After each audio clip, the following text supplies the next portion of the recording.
सरस्वती नमो नमः, माँ सरस्वती नमो नमः, विद्यादायिनी नमो नमः, हंसवाहिनी नमो नमः।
Hello everyone, a very good morning to each of you.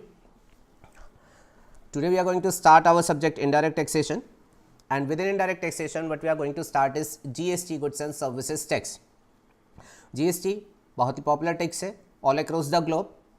India में भी ये बहुत पॉपुलर है और इंडिया में तो ये अभी रिसेंट में इंट्रोड्यूस हुआ है इन जुलाई 2017. जीएसटी से पहले इंडिया में अलग तरीके का टैक्सेशन प्रिवेल करता था, बट जुलाई 2017 से गवर्नमेंट ने जीएसटी इंट्रोड्यूस किया है एज अ गेम चेंजर. बहुत कुछ इससे चेंज हुआ है, बहुत कुछ इससे चेंज होगा आगे भी. टैक्सेशन सिस्टम जीएसटी के थ्रू उन्होंने बहुत ज़्यादा सिंप्लीफाई किया है और इसी गेम चेंजिंग टैक्स के बारे में आप पढ़ने जा रहे हैं. सो आपका भी पूरा फर्ज बनता है कि आप इस गेम चेंजिंग टैक्स को पूरे डेडिकेशन एंड पूरी अटेंशन के साथ पढ़ेंगे. आज का लेक्चर इंट्रोडक्टरी लेक्चर है जिसमें हम आपके साथ छोटे छोटे कंसेप्ट्स लेकर के आगे बढ़ेंगे.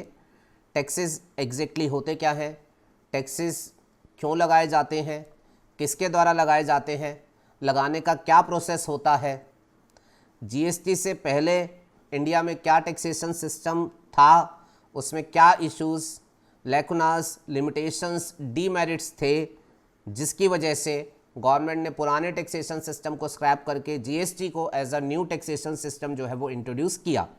ये सभी इश्यूज जो हैं ये हम आपके साथ शुरुआत के इंट्रोडक्टरी लेक्चर में जो है वो डिस्कस करेंगे।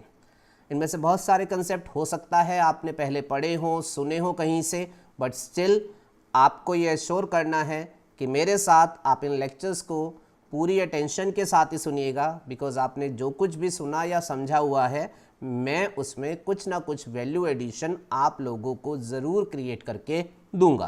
That's my promise to you कि आपने कहीं से भी कितना भी पढ़ा होगा, हमारे लेक्चर को सुनने के बाद आपको उसमें वैल्यू एडिशन ज़रूर फील होगा। और ये जो शुरुआती लेक्चर्स हमारे हैं, इन शुरुआती लेक्चर्स में आपको ख़ास तौर से अटेंशन इसलिए भी रखना है कि हैं ये शुरुआती लेक्चर्स, पर इन सब का मैं बार बार यूज़ एंड तक, जब तक आपका जीएसटी कंप्लीट नहीं हो जाता, मैं करूँगा। Foundation is always important. Foundation ज़मीन के अंदर रहती है, दिखाई नहीं देती, ज़मीन के ऊपर सुपर स्ट्रक्चर दिखाई देता है, बट वो पूरा स्ट्रक्चर, उसकी बुनियाद है क्या, फाउंडेशन। तो ऐसे ही ये हमारे इंट्रोडक्टरी लेक्चर्स हैं, ये ऐसे दिखाई नहीं देंगे। इन इंट्रोडक्टरी लेक्चर में से एग्ज़ाम में बहुत कुछ नहीं आएगा, पर ये बुनियाद है, ये फाउंडेशन है जिस पर आपका जीएसटी का पूरा खूबसूरत नॉलेज का महल जो है वो खड़ा होना है। इसलिए इन लेक्चर्स को आपने बहुत ध्यान से सुनना है, स्पेशली शुरुआत के 5-6 लेक्चर्स में आपको कहीं भी अपनी अटेंशन को डाइवर्ट नहीं होने देना है। अच्छा जी, इन लेक्चर्स के लिए हमारा जो रिसोर्स मटेरियल है वो जीएसटी की बुक आप लोगों को प्रोवाइड कर दी गई है, ई बुक के तौर पर प्रोवाइड कर दी गई होगी। प्रिंटेड बुक्स जल्दी आप लोगों के साथ शेयर कर दी जाएगी। जैसे ही कुरियर फैसिलिटीज़ अवेलेबल हो जाएंगी तो वो प्रिंटेड बुक्स आपके पास पहुंचा दी जाएंगी। बाकी e books is already with in the software जिसमें आप ये लेक्चर जो हैं वो सुन रहे होंगे। सो जीएसटी में जो हमने आपको फर्स्ट वॉल्यूम दिया है, वॉल्यूम 1 पहली बुक जो हमने दी है, उस बुक के साथ हम स्टार्ट कर रहे हैं। आप बुक खोल लेंगे, बुक में पेज नंबर 7 के साथ हमारा पहला चैप्टर स्टार्ट हो रहा है। टाइटल है कंसेप्ट ऑफ इनडायरेक्ट टैक्सेशन। ठीक है जी, तो ये बड़ा सिंपल आसान सा चैप्टर है। इसमें हम छोटी छोटी बात करेंगे, टैक्स क्या होता है, किस तरीके से लगाए जाते हैं और लगाने की पावर किसके पास होती है, एंड सो ऑन। ठीक है जी, तो हमारा पहला क्वेश्चन पेज नंबर 7 पर आपको दिखाई दे रहा होगा, tax the meaning thereof. तो टैक्स वर्ड आप सुनते हैं, टैक्स से आप भली भांति परिचित है, लेकिन टैक्स होता क्या है? तो टैक्स को सिंपल भाषा में अगर डिफाइन किया जाए तो tax is simply mandatory financial charge. Tax is simply a mandatory financial charge which is imposed by government on public या on entity। किस पर्पस के लिए? For the purpose of raising revenue, वो रेवेन्यू जो कि नेसेसरी है उनको public welfare की एक्टिविटीज़ को करने के लिए। तो आपको पता है सरकार के ऊपर देश चलाने की जिम्मेवारी है। देश को चलाने के लिए definitely so many expenditure they need to incur. वो एक्सपेंडिचर जो उन्हें करना है वो लाएंगे कहाँ से? उसका रिवेन्यू रियलाइजेशन कहाँ से होगा? तो उस रिवेन्यू के लिए वो क्या लगाते हैं? टैक्स। तो टैक्स इज व्हाट, जो कि किसी भी देश की सरकार पब्लिक पर, एंटिटीज पर लगाती है। किसी भी देश की सरकार जो कि पब्लिक पर, एंटिटीज पर मैंडेटरी फाइनेंशियल चार्ज लगाती है। किस पर्पस के लिए? रेवेन्यू रेस करने के लिए, so that it can carry out it's public welfare activities. उस मैंडेटरी फाइनेंशियल इंपोजिशन को हम क्या बोलते हैं? टैक्स। अच्छा, अब भारत के कंटेक्स्ट में अगर हम बात करें तो भारत में सरकार है, तो भारत की सरकार जब पब्लिक पर, एंटिटीज पर मैंडेटरी फाइनेंशियल चार्ज इंपोज करेगी तो वो जो मैंडेटरी फाइनेंशियल चार्ज होगा उसको जो होगा हम टैक्स के नाम से बुलाएंगे। अच्छा, अब सरकार जब भी कभी टैक्स इंपोज करेगी तो टैक्स को किस तरीके से इंपोज किया जाता है वो हमें समझना बहुत ज़रूरी है। अच्छा, टैक्स का मैनर ऑफ इंपोजिशन क्या रहता है उसके लिए ज़रा आप थोड़ा ध्यान से सुनिएगा। हमारी जो सरकार है, जैसा कि आप जानते हैं, भारत जो है अपना एक इंडिपेंडेंट राष्ट्र है, इसका अपना एक कॉन्स्टिट्यूशन है, संविधान है। कॉन्स्टिट्यूशन से हमारा पूरा इंटायर इंडिया गवर्न होता है, तो अकॉर्डिंगली हमारी भारत की सरकार भी जो होती है वो संविधान के दायरे में ही काम करती है। और हमारा संविधान टैक्स को लेकर के एक स्पेसिफिक प्रोविजन देता है in one of its article 265 which is right on your screen. Constitution of India tax को लेकर के एक स्पेसिफिक प्रोविजन लिख करके देता है article 265 of constitution of India. ये कहता है कि भारत में अगर सरकार का किसी भी टैक्स को लगाने का मन है तो वो सरकार टैक्स लगा सकती है, पर उस टैक्स को लगाने के लिए एक एक्ट पहले उन्हें पास करना पड़ेगा। सुनिएगा जरा ध्यान से सिंपल वर्ड्स में, फिर मैं रीड आउट करूंगा। सरकार अगर रेवेन्यू रेजिंग के पर्पस के लिए कोई टैक्स लगाना चाहती है तो टैक्स लगाए, लेकिन टैक्स को लगाने के लिए सरकार को पहले एक एक्ट पास करना पड़ेगा। एक एक्ट पास होना चाहिए जो कि उस टैक्स की लेवी को ऑथराइज करे, उसकी लेवी के प्रिंसिपल्स लेट डाउन करे। अगर एक्ट है जो लेवी को ऑथराइज कर रहा है तो उस एक्ट के परसुएंस में टैक्स लग पाएगा। अगर आपने एक्ट नहीं बनाया है तो फिर आप टैक्स पब्लिक के ऊपर इंपोज नहीं कर पाएंगे। Article 265 right on the screen it says, पढ़िएगा मेरे साथ, taxes not to be imposed, imposed नहीं किए जा सकते taxes saved by authority of law. Authority of law, law word जिसको सिंपल वर्ड में मैं बोल सकता हूं एक्ट, और टेक्निकल अगर इसको बोलूं तो टेक्निकल वर्ड में इसे बोला जाता है इनेक्टमेंट। सो आर्टिकल 265 क्या कह रहा है कि कोई लॉ, कोई एक्ट, कोई इनेक्टमेंट होना चाहिए जो अथॉरिटी दे टैक्स को लगाने की। टैक्स का कोई एक्ट पास करना पड़ेगा, टैक्स लगाना है तो टैक्स के लिए कोई एक्ट पास करना पड़ेगा जो उस टैक्स की लेवी की बात करे, अथॉरिटी दे। अगर एक्ट नहीं है तो टैक्स का इम्पोजिशन जो है वो पॉसिबल नहीं है। It further says no tax shall be levied और कलेक्टेड, कोई भी टैक्स नहीं लगाया जा सकता, कलेक्ट जनता से नहीं किया जा सकता, कोई भी टैक्स नहीं लगाया जा सकता, जनता से वसूला नहीं जा सकता except by authority of law, unless and until there is some law, there is some act which is giving authority to levy a particular tax। Tax जो है उसकी लेवी इंडिया में पॉसिबल नहीं है। तो भारत सरकार को कभी भी इंडिया में कोई टैक्स लगाना है तो उसे कॉन्स्टिट्यूशन के आर्टिकल 265 के हिसाब से टैक्स लगाना पड़ेगा। मतलब उसे पहले जो होगा एक कानून जो होगा वो पारित करना पड़ेगा जो उस टैक्स की लेवी को ऑथराइज करे। अच्छा जी, कानून कौन बनाएगा? कानून कौन बनाएगा, बड़ा इंपॉर्टेंट क्वेश्चन है। आप लोगों को लगेगा सर इसमें क्या बात है, सरकार को टैक्स लगाना है तो सरकारी कानून बनाएगी, तो answer is no, answer is no. थोड़ा सा आपको अलर्ट होना है। सरकार की अगर हम बात करेंगे तो पहले बताओ, भारत में आप सभी जानते होंगे भारत में हमारे पास दो लेवल की गवर्नमेंट जो है वो एग्जिस्ट करती है। One is central government and another is state government. Bharat के स्ट्रक्चर को हम बोलते हैं फेडरल स्ट्रक्चर है। भारत का जो स्ट्रक्चर है, जिस सरकार बनी हुई है जिस हिसाब से फेडरल स्ट्रक्चर है, जिसमें दो गवर्नमेंट जो है वो पैरेलली को एग्जिस्ट करती है। सेंटर गवर्नमेंट सेंटर लेवल पर एग्जिस्ट करती है जो पूरे देश की जिम्मेवारी रखती है, और दूसरी हमारे पास स्टेट गवर्नमेंट है जो स्टेट लेवल पर एग्जिस्ट करती है और इसकी जिम्मेवारी उस पर्टिकुलर स्टेट के रिस्पेक्ट में होती है। सो हमारे पास सेंटर गवर्नमेंट है which is responsible for overall welfare of entire India. हमारे पास स्टेट गवर्नमेंट है which is basically responsible for overall welfare of the state. ठीक है जी। इसके अलावा प्लीज़ ध्यान में रखिएगा, सेंटर गवर्नमेंट जो है वो देश को चलाती है। देश को चलाने के लिए जो भी काम करने पड़ते हैं उन सारे काम को वो करती है, और इसको टेक्निकल लैंग्वेज में हम बोलते हैं executive body. Executive body, centre government देश को चलाने के लिए जिन भी कामों की ज़रूरत है उन कामों को करती है, ये होती है एग्जीक्यूटिव बॉडी, बिकॉज ये एक्ट एग्जीक्यूट करती है। ऐसे ही स्टेट गवर्नमेंट स्टेट को चलाने के लिए जिन भी कामों को करना होता है ये करती है। स्टेट लेवल पर state government is the executive body. But please ध्यान में रखिएगा, हमारा कॉन्स्टिट्यूशन ये कहता है, हमारा कॉन्स्टिट्यूशन ये कहता है जब कानून बनाने की बात आएगी, जब लॉ मेकिंग की बात आएगी, तो कानून बनाने का काम जो बॉडी करेगी वो बॉडी डिफरेंट बॉडी होगी, वो एग्जीक्यूटिव बॉडी नहीं होगी। लेजिस्लेटिव बॉडी जो होगी वो बिल्कुल अलग चलेगी। मैंने आपको दो टेक्निकल वर्ड इंट्रोड्यूस कर दिए हैं। एग्जीक्यूटिव बॉडी कौन है? जो एक्शन लेते हैं, एक्ट का एग्जीक्यूशन करते हैं, देश को चलाने के लिए जो भी काम करने हैं वो एग्जीक्यूट करेंगे। लेजिस्लेटिव बॉडी, इनका काम है कानून को बनाना।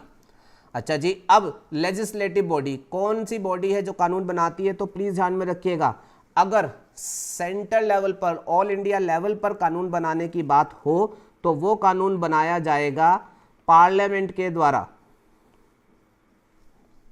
जिसको आप अक्सर जानते हैं भारत की संसद के नाम से। और अगर कानून जो है वो स्टेट लेवल पर बनाया जाना है, स्टेट के लिए बनाया जाना है, तो फिर आपकी जो स्टेट लेवल की लेजिस्लेटिव बॉडी होती है उसको हम जानते हैं by the name of state legislature. ये थोड़ा सा इंडिया का स्ट्रक्चर आप लोगों के लिए जानना जरूरी है, तो दोबारा रिपीट कर रहा हूं, इंडिया में हमारे पास दो लेवल पर गवर्नमेंट एग्जिस्ट करती है, सेंट्रल लेवल पर central government and state level पर state government.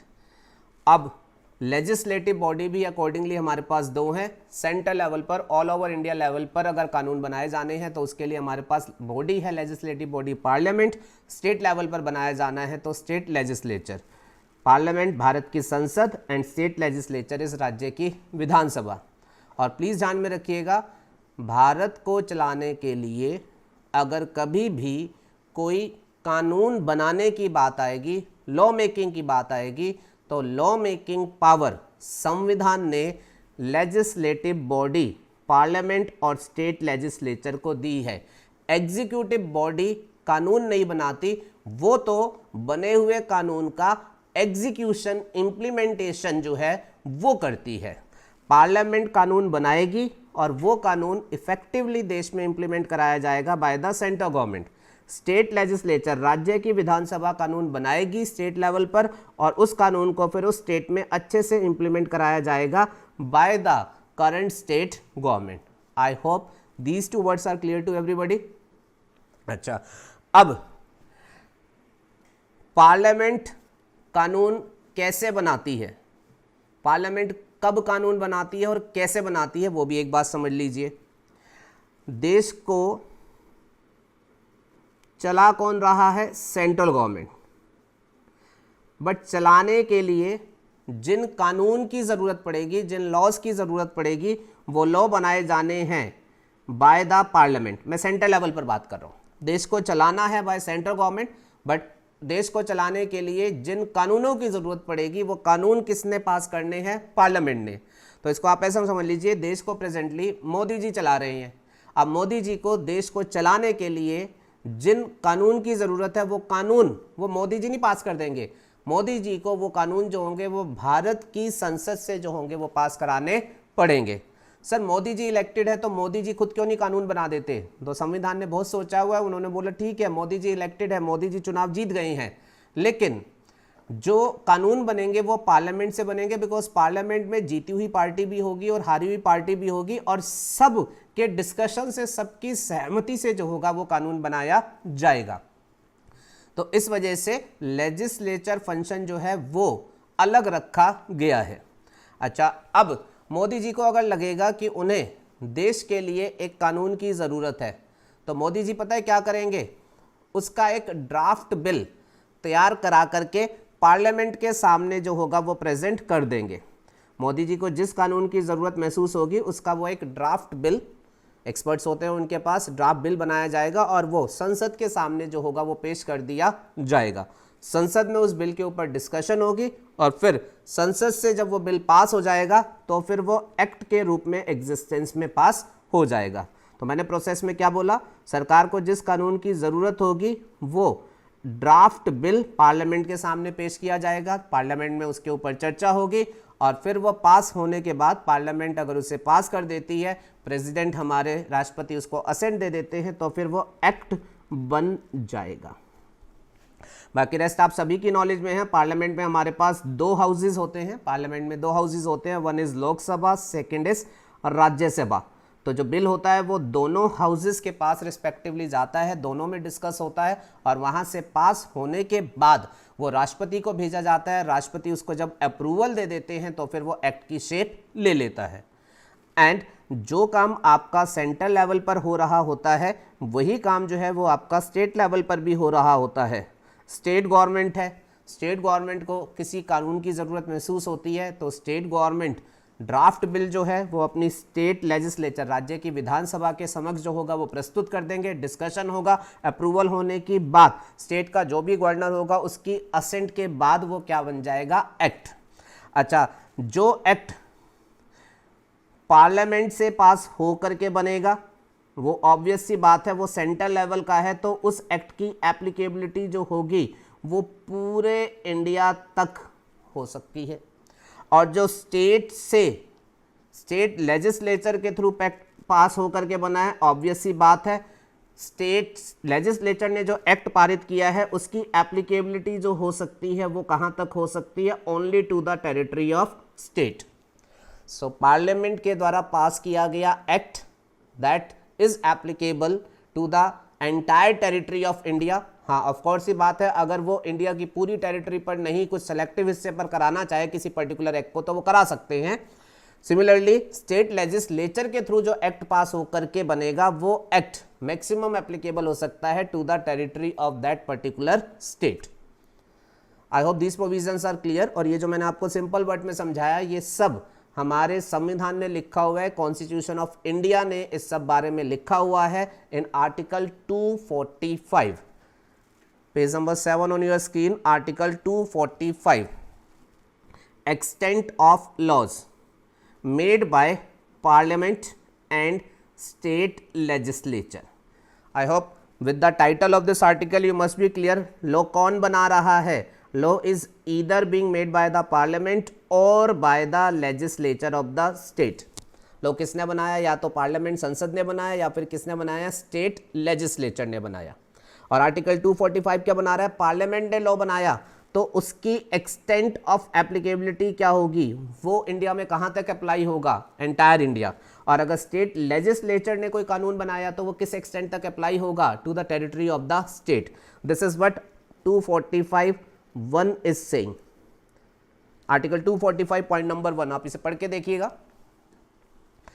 Point number 1 says parliament may make laws. Parliament, Bharat की संसद, में मेक लॉज, ये लॉ बना सकती है फॉर होल और any of the territory of India. ये इंडिया की पूरी टेरिटरी के लिए कानून बना सकती है।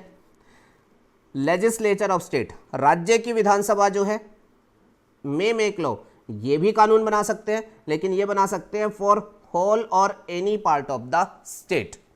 सो बड़ी सिंपल सी बात है, पूरे इंडिया के लिए कानून बनाया जाना है तो पूरे इंडिया के लिए कानून सिर्फ और सिर्फ कौन बना सकता है? Parliament. No state government can make law for entire India. सिर्फ हिमाचल प्रदेश के लिए लेट्स सपोज कोई कानून बनाया जाना है तो हिमाचल प्रदेश के लिए क्या हिमाचल प्रदेश स्टेट लेजिस्लेचर भी कानून बना सकता है? Answer is yes. Himachal Pradesh state legislature जो भी लॉ बनाएगा वो लॉ सिर्फ हिमाचल प्रदेश पर एप्लीकेबल रहेगा। पार्लियामेंट जो लॉ बनाएगा वो पूरे इंडिया पर जो होगा वो एप्लीकेबल रहेगा। तो अगर कोई आपसे पूछे law made by parliament versus law made by state legislature, what is the difference? दोनों ने कानून बनाए हैं, डिफरेंस क्या है? पार्लियामेंट का law entire India applicability, state legislature का law applicability only to the territory of the state. I hope this point is clear to everybody. अच्छा, नाउ आई थिंक आप सब लोगों ने नोटिस किया होगा मैं किस लॉ की बात कर रहा हूं, टैक्सेशन लॉ या फिर non taxation law? Taxation law या फिर नॉन टैक्सेशन लॉ? आप मुझे बताओ, देश को चलाने के लिए सरकार को किस कानून की ज़रूरत होती है? सिर्फ टैक्सेशन लॉ बना दो उससे काम चल जाएगा या नॉन टैक्सेशन लॉ भी चाहिए होगा? डेफिनेटली दोनों तरीके के कानून जो है वो देश में इंपॉर्टेंट है। और प्लीज़ ध्यान में रखिएगा, आर्टिकल 245 ने लॉ के लिए बात करी है, टैक्सेशन लॉ के लिए बात नहीं करी है। सो चाहे टैक्सेशन लॉ हो या नॉन टैक्सेशन लॉ हो, अगर वो पार्लियामेंट के द्वारा बनाया गया लॉ है, बी इट टैक्सेशन और नॉन टैक्सेशन, सो वो पूरे इंडिया पे एप्लीकेबल हो सकता है। सिमिलरली अगर स्टेट लेजिस्लेचर ने लॉ बनाया है, बी इट टैक्सेशन और नॉन टैक्सेशन, उसकी एप्लीकेबिलिटी जो होगी वो स्टेट तक ही जो होगी वो सीमित रहेगी। ठीक है, हम आपके साथ क्योंकि इनडायरेक्ट टैक्सेशन का पेपर पढ़ रहे हैं तो हमारा जो फोकस है इन रीडिंग दिस कॉन्स्टिट्यूशनल प्रोविजन वो टैक्स के एंगल से चलेगा। ठीक है, तो मैं डिस्कशन में टैक्सेशन के एंगल से आपसे आगे बात करूंगा। बाकी प्लीज ध्यान में रखिएगा, देश को चलाने के लिए टैक्स के कानून भी चाहिए और अदर कानून भी चाहिए, और दोनों के रिस्पेक्ट में ये लिखा गया है, कानून हमेशा पार्लियामेंट बनाएगा या स्टेट लेजिस्लेचर? पार्लियामेंट का कानून पूरे भारत के लिए, स्टेट लेजिस्लेचर का कानून जो है वो उस पर्टिकुलर स्टेट के लिए है। अच्छा, एक बड़ी ऑब्वियस सी बात आपको और जो समझनी है वो ये है, अब हमने कहा पार्लियामेंट भारत की संसद के द्वारा बनाया गया कानून पूरे भारतवर्ष पर एप्लीकेबल होगा, पूरे भारतवर्ष पर एप्लीकेबल होगा। तो क्या पार्लियामेंट जो कानून बनाएगी वो हिमाचल प्रदेश पर भी एप्लीकेबल होगा? Obvious answer is yes. अच्छा, फिर हमने बोला हिमाचल प्रदेश का स्टेट लेजिस्लेचर, हिमाचल प्रदेश राज्य की विधानसभा जो कानून बनाएगी वो सिर्फ हिमाचल प्रदेश पर एप्लीकेबल होगा। तो कहने का मतलब हिमाचल प्रदेश के ऊपर पार्लियामेंट के द्वारा बनाया गया कानून भी एप्लीकेबल है और हिमाचल प्रदेश के ऊपर हिमाचल प्रदेश की राज्य सरकार के द्वारा बनाया गया कानून भी एप्लीकेबल है। आई एम रिपीटिंग, हिमाचल प्रदेश के ऊपर पार्लियामेंट के द्वारा बनाया गया कानून भी एप्लीकेबल है एंड हिमाचल प्रदेश की विधानसभा स्टेट लेजिस्लेचर के द्वारा बनाया गया कानून भी एप्लीकेबल है। इनमें कन्फ्लिक्ट तो नहीं हो जाएगा? पार्लियामेंट का कानून कुछ और कह रहा हो और हिमाचल प्रदेश की विधानसभा का कानून कुछ और कह रहा हो और फिर इन दोनों में कन्फ्लिक्ट हो जाएगा कि कौन सा बाइंडिंग होगा। समझ पा रहे हैं इशू को? ऐसा ना हो, ऐसा ना हो तो उसके लिए भी कॉन्स्टिट्यूशन ने सोचा हुआ है और कॉन्स्टिट्यूशन ने कहा, कॉन्स्टिट्यूशन ने ये प्रोवाइड किया कि पार्लियामेंट किन सब्जेक्ट मैटर के ऊपर लॉ बनाएगी वो प्री डिफाइन कर दिए गए हैं। इन सब्जेक्ट मैटर के ऊपर पार्लियामेंट लॉ बनाएगी और स्टेट लेजिस्लेचर किन मैटर्स के ऊपर लॉ बनाएगा वो भी प्री डिफाइन कर दिए गए हैं। इन मुद्दों के ऊपर स्टेट लेजिस्लेचर लॉ बनाएगा। तो सब्जेक्ट मैटर पार्लियामेंट के भी प्री डिफाइंड है एंड सब्जेक्ट मैटर राज्य की विधानसभा के भी डिफाइंड है। इस काम को हम बोलते हैं टेक्निकल सेंस में डिवीजन ऑफ पावर। पार्लियामेंट की लेजिस्लेटिव पावर, लॉ बनाने की पावर एंड स्टेट लेजिस्लेचर की लॉ बनाने की पावर वो वेल डिवाइडेड है। ऑलरेडी सब्जेक्ट मैटर्स आइडेंटिफाई किए हुए हैं कॉन्स्टिट्यूशन ने। On these particular matters only parliament will be entitled to frame the law and on these particular matters only state legislature will be entitled to frame the law. ऐसा clear cut division of power जो है वो constitution ने किया हुआ है और वो डिवीजन ऑफ पावर उन्होंने किया हुआ है under article 246 which is on the next page। अभी देखेंगे, 2 मिनट रुकिएगा। This clear cut division of power has been done through article 246। Article 246 clearly provides these are certain matters on which only and only parliament will frame the law and similarly there are certain matters on which only and only state legislature will frame the law and I am sure you must be interested in knowing कि वो क्या subject matters हैं। तो वो subject matters की लंबी चौड़ी list है, उन्होंने 2 लिस्ट बनाई हुई है। एक लिस्ट को लिस्ट 1 में बुला देता हूँ, दूसरी लिस्ट को लिस्ट 2 में बोल देता हूँ। ये 2 लिस्ट जो है वो उन्होंने कॉन्स्टिट्यूशन के एंड में एक शेड्यूल लगाया, 7th शेड्यूल। कॉन्स्टिट्यूशन में बहुत सारे शेड्यूल है, इसमें से 7 शेड्यूल की मैं बात कर रहा हूँ। उस 7 शेड्यूल में उन्होंने ये 2 लिस्ट लिखी। लिस्ट 1 जिसको वो यूनियन लिस्ट के नाम से भी बुलाते हैं। यूनियन लिस्ट, सेंटर गवर्नमेंट का दूसरा नाम यूनियन गवर्नमेंट होता है, सेंटर लेवल यूनियन लेवल के नाम से जाना जाता है। तो लिस्ट 1 में बेसिकली वो मैटर आइडेंटिफाई है जिनमें सेंटर लेवल का कानून बनना है जो सिर्फ पार्लियामेंट बना सकती है। एंड लिस्ट 2 इसको हम स्टेट लिस्ट के नाम से बुलाते हैं। स्टेट गवर्नमेंट को रेफर करने की कोशिश है। इस लिस्ट में वो मैटर लिखे हुए हैं जो स्टेट लेवल के हैं, जिनका कानून स्टेट लेजिस्लेचर जो है सिर्फ और सिर्फ वही जो है वो बना सकता है। इतना क्लियर कट डिमार्केशन कॉन्स्टिट्यूशन ने किया है विद ओनली वन पर्पस कि कोई डिस्प्यूट सेंटर और स्टेट के बीच में आपस में ना हो।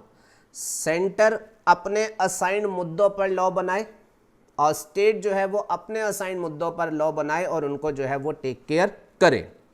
और प्लीज़ ध्यान में रखिएगा, सेंटर को अगर एक पर्टिकुलर सब्जेक्ट मैटर एलोकेट किया गया है, आर्टिकल 246 ने अगर कहा कि इस पर कानून पार्लियामेंट ही बनाएगी और सेंटर ने पार्लियामेंट से वो कानून पास करवाया है, तो वो कानून जो होगा वो अब एंटायर इंडिया के ऊपर एप्लीकेबल है। हर स्टेट गवर्नमेंट को उस कानून को अपने यहाँ एग्जीक्यूट कराना पड़ेगा। अगर कानून भारत की संसद के द्वारा पास कर दिया गया है, एक पर्टिकुलर सब्जेक्ट मैटर है जो भारत की संसद के द्वारा पास कर दिया गया है, तो फिर वो कानून पूरे इंडिया पर एप्लीकेबल होगा और हर राज्य की ये जिम्मेवारी रहेगी कि वो उस एक्ट को अपने स्टेट में एग्जीक्यूट कराने में सेंट्रल गवर्नमेंट की मदद करे, फैसिलिटेट करे। कोई भी राज्य सरकार उस कानून को अपने ऊपर एप्लीकेबल कराने से मना नहीं कर सकता। जैसे कि मैं आपको एक तरोताज़ा सा एग्जांपल दे दूं, सिटीजनशिप अमेंडमेंट एक्ट 2019, बिल्कुल लेटेस्ट एग्जांपल दे रहा हूं कि आपने सुना होगा। सिटीजनशिप का जो सब्जेक्ट मैटर है, इस मैटर के ऊपर कानून बनाने की पावर पार्लियामेंट को दी गई है अंडर आर्टिकल 246 कि इंडियन सिटीजनशिप को लेकर के अगर कोई कानून बनाने की बात आएगी तो वो पावर सिर्फ और सिर्फ पार्लियामेंट, भारत की संसद के पास रहेगी। अब भारत की संसद से सिटीजनशिप अमेंडमेंट एक्ट 2019 जो है वो पास करा लिया गया है, मोदी सरकार जी ने वो काम किया है। अब सिटीजनशिप अमेंडमेंट एक्ट वो पास हो गया और अब वो पास हो गया, पार्लियामेंट ने पास कर दिया, तो वो पूरे भारत के ऊपर एप्लीकेबल है। तो हर राज्य सरकार की ये जिम्मेवारी है कि वो अब इस एक्ट को अपने स्टेट में प्रॉपर तरीके से अप्लाई कराए और इसमें किसी भी तरीके की ना नुकर ना करे। आपने देखा होगा, आपने न्यूज़ में बहुत सुना होगा, बहुत सारे स्टेट ऐसा कह रहे हैं कि सिटीजनशिप अमेंडमेंट एक्ट जो होगा वो हम अपने स्टेट में एप्लीकेबल नहीं कराएंगे। तो आप प्लीज़ ध्यान में रखिएगा, ये सिर्फ पॉलिटिकल स्टेटमेंट है, इनकी कोई कॉन्स्टिट्यूशनल वैलिडिटी नहीं है, क्योंकि सिटीजनशिप एक्ट पर कानून बनाने की पावर पार्लियामेंट की है। एक बार पार्लियामेंट ने कानून बना दिया तो हर राज्य सरकार बाउंड है, उसको उस कानून को अपने स्टेट की टेरिटरी में अप्लाई करना ही पड़ेगा। They can not refuse to apply that act. और इन केस कोई ज्यादा चूचपड़ करता है, कोई राज्य सरकार ज्यादा बोलती है, तो फिर सेंट्रल गवर्नमेंट प्रेसिडेंट राष्ट्रपति को बोलेंगे कि देखिए हमारा भारत की संसद का कानून ये अप्लाई करने से मना कर रहे हैं, तो ये राज्य सरकार ठीक नहीं है। और आपको मैं बता देना चाहता हूं, हमारे कॉन्स्टिट्यूशन में आर्टिकल 365 में ये लिखा हुआ है कि अगर भारत की संसद के द्वारा बनाया गया कानून कोई भी राज्य सरकार इज्जत से अपने राज्य में एप्लीकेबल नहीं कराती है, तो प्रेसिडेंट, भारत के राष्ट्रपति को यह पावर है कि वो इसका मतलब ये समझ ले कि ये राज्य सरकार उस राज्य में काम करने के लायक नहीं है। रिपीट कर दूं एक बात, भारत की संसद के द्वारा पारित कोई कानून अगर कोई राज्य सरकार अपने राज्य में अप्लाई करने में ना नुकुर करती है, मना करती है, तो भारत के राष्ट्रपति को आर्टिकल 365 में ये पावर है कि वो राज्य सरकार के इस नानुकुर करने को, इस रिफ्यूजल को ये समझ ले कि ये राज्य सरकार इस राज्य में काम करने के लायक नहीं है, और उस अवस्था में राष्ट्रपति उस राज्य में जो है वो राष्ट्रपति शासन, प्रेसिडेंट रूल जिसे हम कहते हैं, वो लागू कर सकता है। तो प्लीज ध्यान में रखिएगा, सिटीजनशिप अमेंडमेंट एक्ट 2019 जो कि भारत की संसद से पास हुआ है, अब वो हर हालत में भारत में लागू होकर के रहेगा, हर हालत में भारत में लागू होकर के रहेगा, बिकॉज कोई भी राज्य सरकार पॉलिटिकली कुछ भी बोलती रहे but within the framework of constitution उसको वो मना नहीं कर सकती। There is a clear cut demarcation of power. बात समझ आई जी? अच्छा, वो डिमार्केशन ऑफ पावर वो की कहां गई है? Article 246। And I would suggest to you people, article 246 आप इसे याद रख लीजिएगा। हर टेक्स्ट के विद्यार्थी को, हर टेक्स्ट पढ़ने वाले स्टूडेंट को कॉन्स्टिट्यूशन के कुछ बेसिक आर्टिकल्स के बारे में पता होना चाहिए। तो आर्टिकल 246 आप प्लीज़ अपने साथ ध्यान में रख लीजिएगा। मैं आर्टिकल 246 की आपको एक रीडिंग दे रहा हूँ। Article 246, kindly come to the next page. Article 246, the title of article 246, read it out loudly, subject matter of laws made by parliament and by legislature of state। तो आर्टिकल 246 हमें क्या बताने वाला है? लॉज जो पार्लियामेंट बनाएगी, या laws जो लेजिस्लेचर ऑफ स्टेट राज्य की विधानसभा बनाएगी उनके सब्जेक्ट मैटर, मतलब ये बताने वाला है कि किस सब्जेक्ट मैटर पर पार्लियामेंट लॉ बनाएगी एंड किस सब्जेक्ट मैटर पर जो है वो राज्य की विधानसभा लॉ बनाएगी। अच्छा, आर्टिकल 246 ने बेसिकली ये लिखा हुआ है कि लिस्ट है प्री डिफाइंड, लिस्ट 1 में जो मैटर्स है उन पर पार्लियामेंट और सिर्फ पार्लियामेंट लॉ बनाएगी एंड लिस्ट 2 में जो मैटर है उनके ऊपर स्टेट लेजिस्लेचर लॉ बनाएगा। सो मैंने आपके लिए सिंप्लीफाइड प्रेजेंटेशन किया है, मैंने वो लिस्ट जो है वो रफली यहाँ मेंशन करी है कि आप 7th शेड्यूल ऑफ कॉन्स्टिट्यूशन अगर उठाएंगे तो उसमें आपको ये 3 लिस्ट मिलेगी, लिस्ट 1, लिस्ट 2 एंड लिस्ट 3। मैंने अभी आपको 2 लिस्ट के बारे में बोला है तो फोकस अभी उन 2 लिस्ट पर रखते हैं। लिस्ट 3 क्या है, क्या स्पेशल है, उसमें हम बाद में बात करेंगे।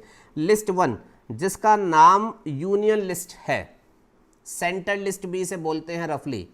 इस लिस्ट में जो भी सब्जेक्ट मैटर दिए गए हैं उन सब्जेक्ट मैटर के रिलेशन में लॉ बनाने की power exclusively is with the parliament. List 2 जिसको हम स्टेट लिस्ट भी बोलते हैं, इस लिस्ट में जो भी सब्जेक्ट मैटर दिए गए हैं उन सब्जेक्ट मैटर के ऊपर लॉ कानून बनाने की power is exclusively with the state government. ठीक है जी।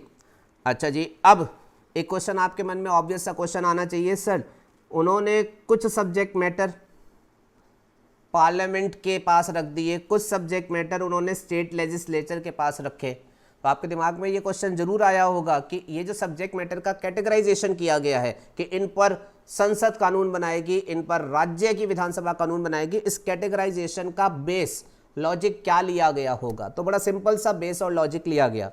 कॉन्स्टिट्यूशन जब ड्राफ्ट किया गया तो उन्होंने ये जो कैटेगराइजेशन किया इसका बड़ा सिंपल सा बेस और लॉजिक रखा और उन्होंने सिंपल बोला, अगर कोई ऐसा मुद्दा है जो कि नेशनल इम्पोर्टेंस का है, अगर कोई ऐसा मुद्दा है जो कि नेशनल इम्पोर्टेंस का है, नेशनल इम्पोर्टेंस पूरे भारत के लिए वो इम्पोर्टेंस का मुद्दा है, तो उस मुद्दे के लिए कानून भारत की संसद बनाएगी।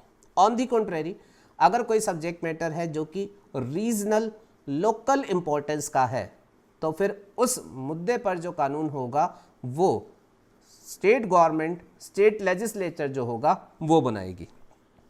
तो कैटेगराइजेशन का ब्रॉड बेस मैंने आपको बता दिया है। नेशनल इंपॉर्टेंस के सब्जेक्ट मैटर वो पार्लियामेंट को दे दिए गए, नेशनल इंपॉर्टेंस के subject matter, and regional importance के जो सब्जेक्ट मैटर थे वो जो है वो स्टेट लिस्ट में दे दिए गए। नेशनल इंपॉर्टेंस और रीजनल इंपॉर्टेंस सर ये कैसे देखेंगे, तो मैं आपको आइडिया देता हूँ। आपसे मैं बात करता हूँ डिफेंस, डिफेंस आपने सुना, मिलिट्री और पुलिस आपने ये भी सुना होगा। आप खुद से सोच के देखो, मिलिट्री डिफेंस ये नेशनल इंपॉर्टेंस का मैटर है या फिर ये रीजनल लोकल इंपॉर्टेंस का मैटर है, तो मुझे कहने की ज़रूरत ही नहीं, each of you will agree ये नेशन की इंपॉर्टेंस, नेशनल इंपॉर्टेंस का मैटर है। तो अकॉर्डिंगली मिलिट्री डिफेंस ये हमारे लिस्ट 1 में फॉल करेंगे। पुलिस की जब आप बात करेंगे तो पुलिस रीजनल इंपॉर्टेंस का मैटर है, क्योंकि पुलिस जो होती है वो स्टेट के लिमिटेड दायरे में काम करती है, तो पुलिस जो है वो रीजनल इंपॉर्टेंस का मैटर है। तो वो सब्जेक्ट मैटर उन्होंने कहाँ रखा हुआ है, स्टेट लेजिस्लेचर में।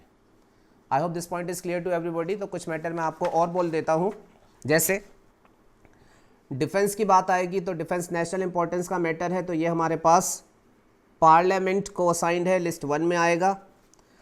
वॉर की बात आती है, युद्ध की बात आती है, तो वॉर से रिलेटेड कानून भी लिस्ट 1 में दिए गए हैं, पार्लियामेंट ही हैंडल करेगी। सिटीजनशिप, जो मैंने अभी पीछे भी एग्जांपल दिया, सिटीजनशिप को लिस्ट 1 में रखा गया है। कहने का मतलब सिटीजनशिप से रिलेटेड कोई कानून अगर बनाया जाएगा तो वो सिर्फ भारत की संसद के द्वारा ही बनाया जाएगा, राज्यों का उसमें कोई रोल नहीं रहेगा। ऐसे ही रेलवे वो भी लिस्ट 1 में आती है, फॉरेन अफेयर्स वो भी लिस्ट 1 में आते हैं, बैंकिंग वो भी लिस्ट 1 में ही आते हैं। और अब आप अपने आसपास जो होता है अगर आप उस पर ध्यान देंगे तो banking, foreign affairs, citizenship, defence, military, war, इन सब से रिलेटेड कानून आपने हमेशा जब भी सुने होंगे तो भारत की संसद के द्वारा बनाए गए हैं, ऐसे ही सुना होगा।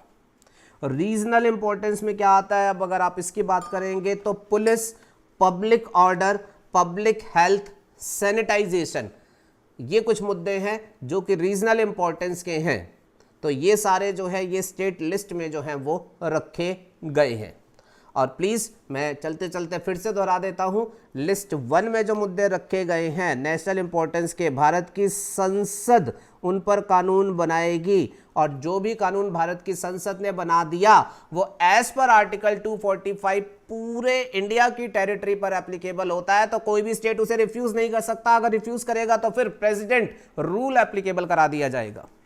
स्टेट लिस्ट में जो मैटर है उन पर कानून जो होगा वो स्टेट बनाएगी, और उन कानूनों के रिस्पेक्ट में सेंट्रल गवर्नमेंट जो है वो स्टेट में कभी कोई इंटरफेरेंस नहीं कर सकता, बिकॉज पावर जो है वो स्टेट को दी गई है। ये clear cut demarcation of power है, प्लीज ध्यान में रखिएगा।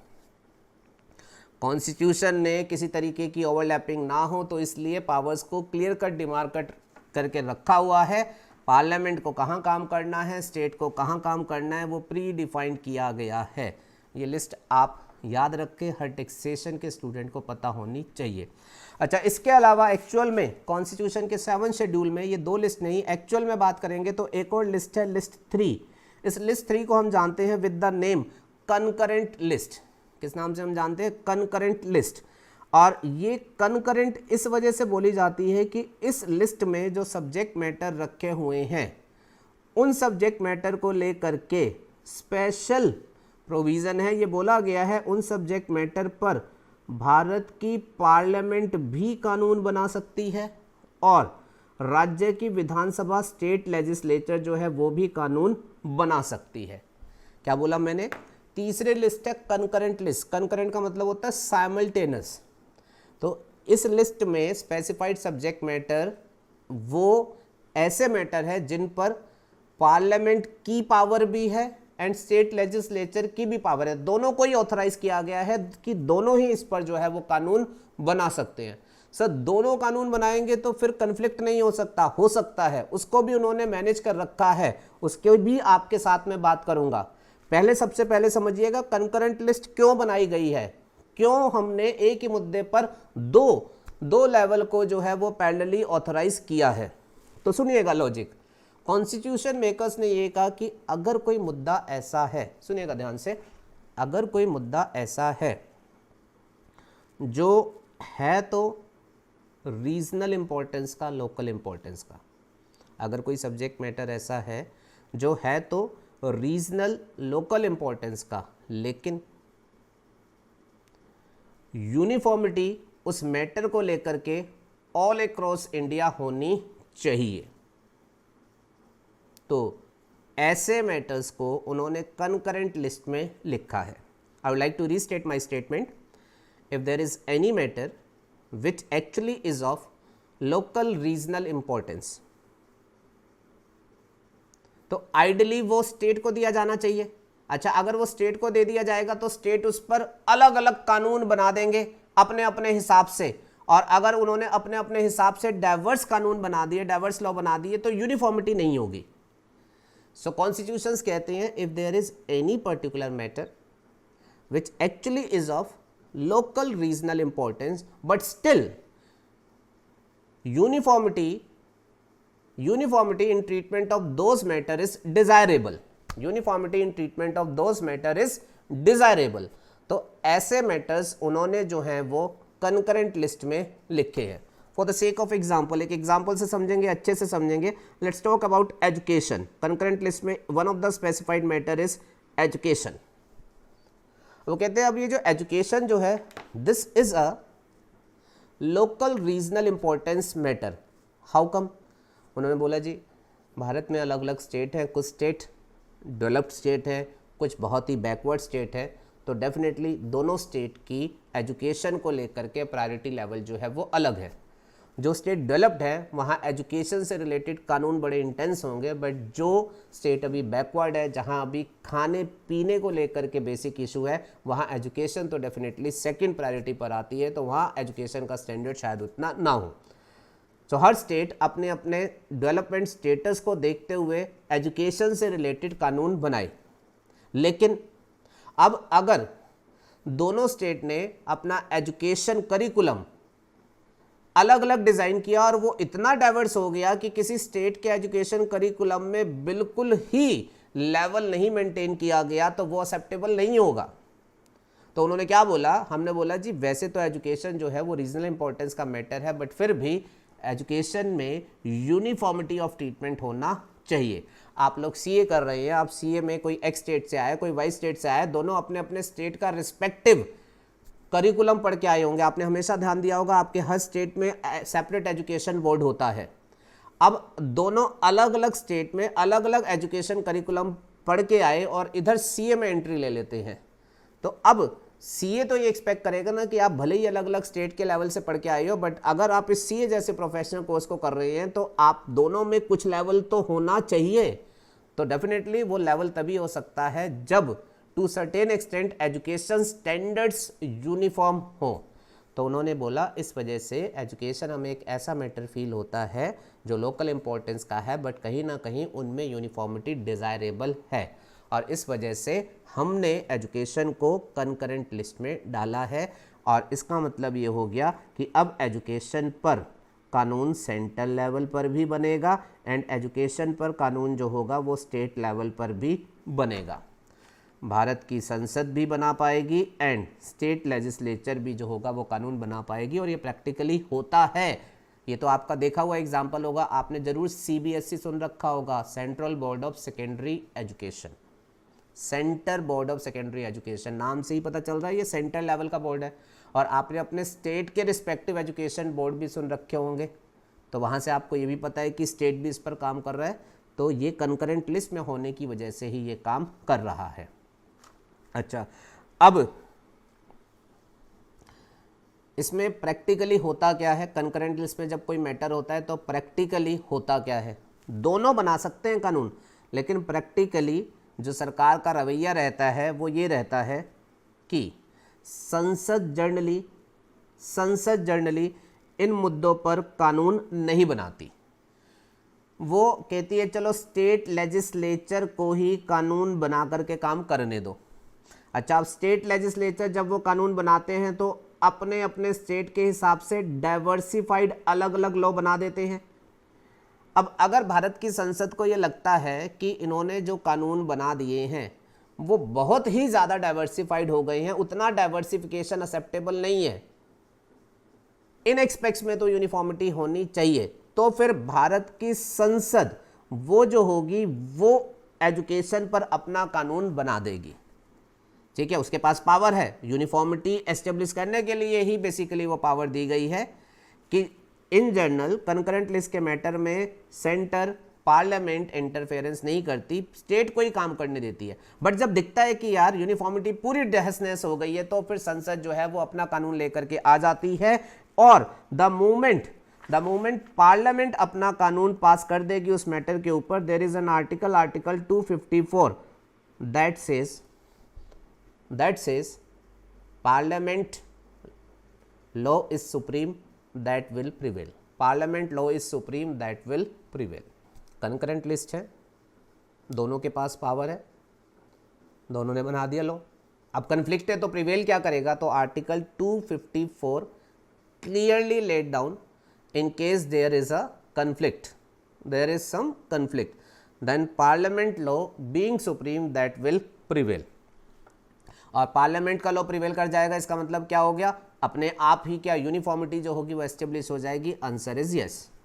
स्टेट लिस्ट और कंकरेंट लिस्ट में कोई डिफरेंस समझ आ रहा है? स्टेट लिस्ट में जो मैटर है उसमें स्टेट कानून बनाएंगे और उनका कितना ही डाइवर्सिफाइड कानून क्यों ना हो एक स्टेट का दूसरे से, centre can never interfere because centre को पावर नहीं है उन मुद्दों पर, सिर्फ स्टेट को है।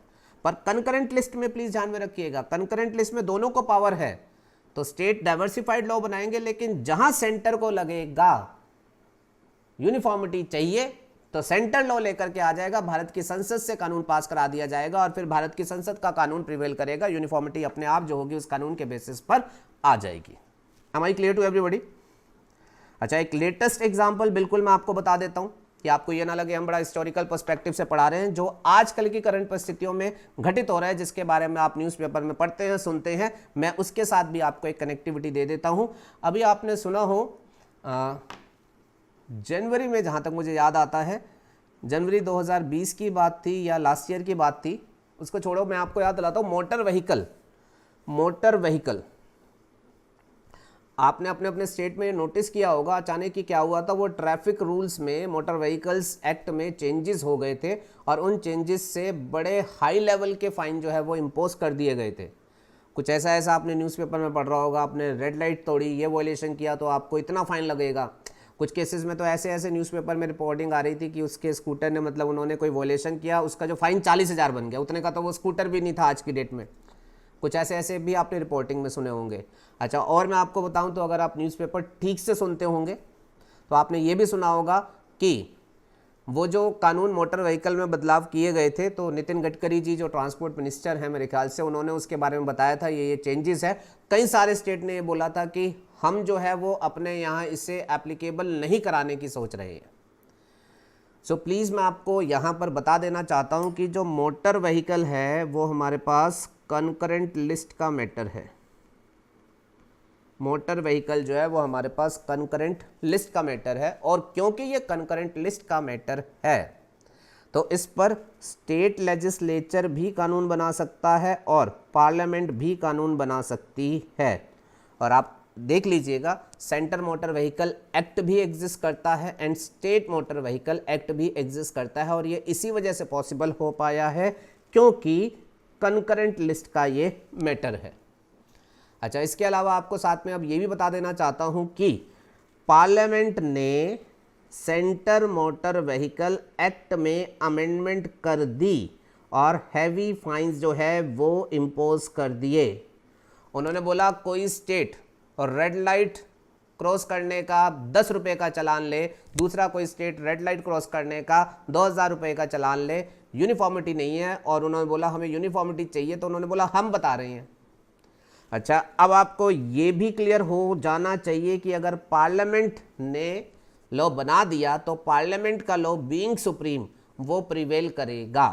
पार्लियामेंट का लॉ बीइंग सुप्रीम जो होगा वो प्रिवेल करेगा। और हुआ भी यही कि सेंटर मोटर व्हीकल एक्ट में जो अमेंडमेंट आई थी, एक्चुअल में वो सभी स्टेट पर एप्लीकेबल हुई, बिकॉज कॉन्स्टिट्यूशन ने क्लियर कट प्रोवाइड कर रखा है कि मैटर कंकरेंट लिस्ट का अगर है तो ठीक है, स्टेट कानून बना सकता है, पर सेंटर ने कानून बनाया है तो वही सुप्रीम है, वही फॉलो करना पड़ेगा। सो आप जो कुछ सुनते हैं न्यूज़ में, उस हर एक आइटम का कोई बेस है, कोई लॉजिक है, और थोड़ा थोड़ा आपको समझ आने लगेगा जैसे जैसे आप इन लेक्चर्स को जो होगा अच्छे तरीके से जो होगा वो समझने लगेंगे। ठीक है जी। सो मैं दोहराना चाहूँगा, हमने क्या पढ़ा है, हमने ये बोला है देश को चलाने के लिए कई तरीके के कानून की ज़रूरत होती है। कानून जो है, कानून बनाने के लिए लेजिस्लेटिव बॉडी सेंटर लेवल पर पार्लियामेंट है, स्टेट लेवल पर स्टेट लेजिस्लेचर है।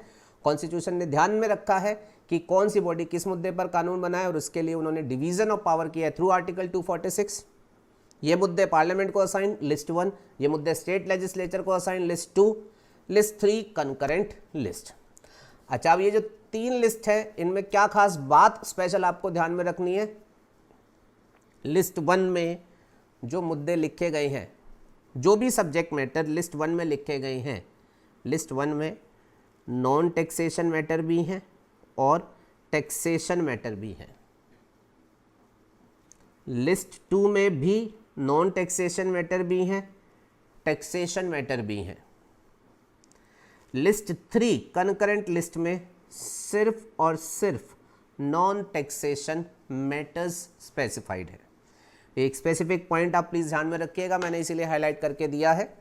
अच्छा, मैंने इन लिस्ट को समझाते टाइम, इन लिस्ट का क्या रोल है समझाते टाइम, आपको जो भी एग्जांपल दिए हैं, इफ़ यू हैव नोटिस, तो मैंने अभी तक जितने आपको एग्जांपल दिए वो सारे नॉन टैक्सेशन एग्जांपल्स दिए हैं। मैंने आपको क्या बताया, लिस्ट 1 में डिफेंस है, मिलिट्री है, सिटीजनशिप है, वॉर है, फॉरेन अफेयर्स है, बैंकिंग है। लिस्ट 1 में है पार्लियामेंट लॉ बनाएगी, सारे नॉन टैक्सेशन एग्जांपल दिए। मैंने आपको लिस्ट 2 के एग्जांपल दिए, police, public order, public health, sanitisation, सारे नॉन टैक्सेशन एग्जांपल दिए लिस्ट 2। मैंने आपको एग्जाम्पल दिया एजुकेशन, मोटर व्हीकल एक्ट, मैंने आपको सारे नॉन टैक्सेशन एग्जाम्पल दिए। Concurrent list. अब क्योंकि हम टैक्सेशन पेपर की स्टडी कर रहे हैं तो अब मैं टैक्सेशन के लिए स्पेसिफिक हो जाता हूं। अब हम आगे जो भी बात करेंगे वो टैक्सेशन की बात करेंगे, हमारा सब्जेक्ट टैक्सेशन है, तो अब मैं टैक्सेशन फोकस आपसे बात करता हूं। तो टैक्सेशन, कुछ subject matter of taxation list 1 में लिखे गए हैं, जिसका सिंपल से मतलब ये हो गया कि उन सब्जेक्ट मैटर पर टैक्स का लॉ भारत की संसद बनाएगी जो पूरे इंडिया पर चलेगा। कुछ subject matter of taxation state list में लिखे गए हैं, जिसका सिंपल सा मतलब यह है उन सब्जेक्ट मैटर पर अगर टैक्स लगाने की बारी आएगी तो उसका लॉ स्टेट लेजिस्लेचर बनाएगा और वो स्टेट लेजिस्लेचर अपने अपने स्टेट की टेरिटरी पर उस टैक्स को अकॉर्डिंगली अप्लाई कर पाएगा। तो जो टैक्स लिस्ट 1 में लिखे गए हैं उनका एक्ट पार्लियामेंट ने बनाया होगा और पार्लियामेंट ने जो कानून बनाया होगा वो पूरे भारत पर चला होगा, तो पूरे भारत पर सेम लॉ चल रहा होगा। और जो मैटर लिस्ट 2 में लिखे गए हैं उन मुद्दों पर टैक्स स्टेट लेजिस्लेचर ने कानून बना करके लगाया होगा, तो अकॉर्डिंगली वो स्टेट वाइज वेरी करेंगे। हर स्टेट का अपना रिस्पेक्टिव एक्ट होगा जो कि दूसरे स्टेट से किसी भी एक्सटेंट तक जो है वो डाइवर्स हो सकता है। And please kindly remember, taxation का कोई भी मुद्दा कंकरेंट लिस्ट में नहीं है। टैक्सेशन का कोई भी मुद्दा कंकरेंट लिस्ट में नहीं है, जिसका मतलब ये है ऐसा कोई भी टैक्सेशन आइटम नहीं है जिस आइटम पर centre as well as state दोनों पैरेलली जो हैं वो लॉ बनाते हो। So far as taxation is concern, taxation का ऐसा कोई भी मुद्दा नहीं है जिस पर सेंटर और state parallelly, simultaneously, concurrently law बनाते हैं। टैक्सेशन को लेकर के आर्टिकल 246 की रीडिंग यही है कि या तो ये टैक्सेशन सेंट्रल लेवल पर होगा या फिर ये टैक्सेशन जो होगा वो स्टेट लेवल पर होगा। Are you clear about this thing? अच्छा, अब जब टैक्सेशन की बात आएगी तो प्लीज़ ध्यान में रखिएगा, टैक्सेशन के लिए हमको सिर्फ 2 ही लिस्ट देखनी है, यूनियन लिस्ट देखनी है और स्टेट लिस्ट देखनी है। टैक्सेशन के एंगल से हमें कभी कंकरेंट लिस्ट नहीं देखनी, बिकॉज वहाँ टैक्सेशन का कोई मैटर ही नहीं है। ठीक है जी, चलिए जी, अब और आगे बढ़ते हैं ज़रा टैक्सेशन को लेकर के। अच्छा, नाउ कुछ रेलेवेंट टैक्सेशन एंट्रीज जो कि इंडिया में चला करती हैं उसको मैंने यहाँ पर मेंशन किया है। जैसे कि अगर आप यूनियन लिस्ट में देखेंगे तो यूनियन लिस्ट में आपको यहाँ क्या नज़र आ रहा होगा, टैक्सेशन की एंट्रीज़ की बात कर रहा हूँ और मैंने कुछ सिलेक्टेड एंट्रीज़ ली हैं। सो आपको यहाँ नज़र आ रही है पहली एंट्री 82। अच्छा, ये जो एंट्री वर्ड मैं बोल रहा हूँ इससे मेरा क्या मतलब है, इस लिस्ट में बहुत सारे आइटम्स लिखे हुए हैं, ठीक है ना, लिस्ट है तो इसमें बहुत सारे आइटम्स लिखे हुए हैं। तो जो पहले नंबर पर लिखा है जिसको आप रफ लैंग्वेज में बोलोगे सीरियल नंबर 1, कॉन्स्टिट्यूशन उसको टेक्निकल लैंग्वेज में बुलाता है और उसको बोलता है एंट्री नंबर 1। दूसरे सीरियल नंबर पर जो लिखा होगा कॉन्स्टिट्यूशन उसे टेक्निकल लैंग्वेज में बोलेगा एंट्री नंबर 2। ठीक है, तो 82 सीरियल नंबर पर जो लिखा हुआ है तो उसको मैं टेक्निकल लैंग्वेज में बोलूं तो एंट्री नंबर 82। अगर आप यूनियन लिस्ट पिकअप करते हैं और उसकी एंट्री नंबर 82 को चेक करते हैं तो 82 के सामने लिखा है income tax, tax on income.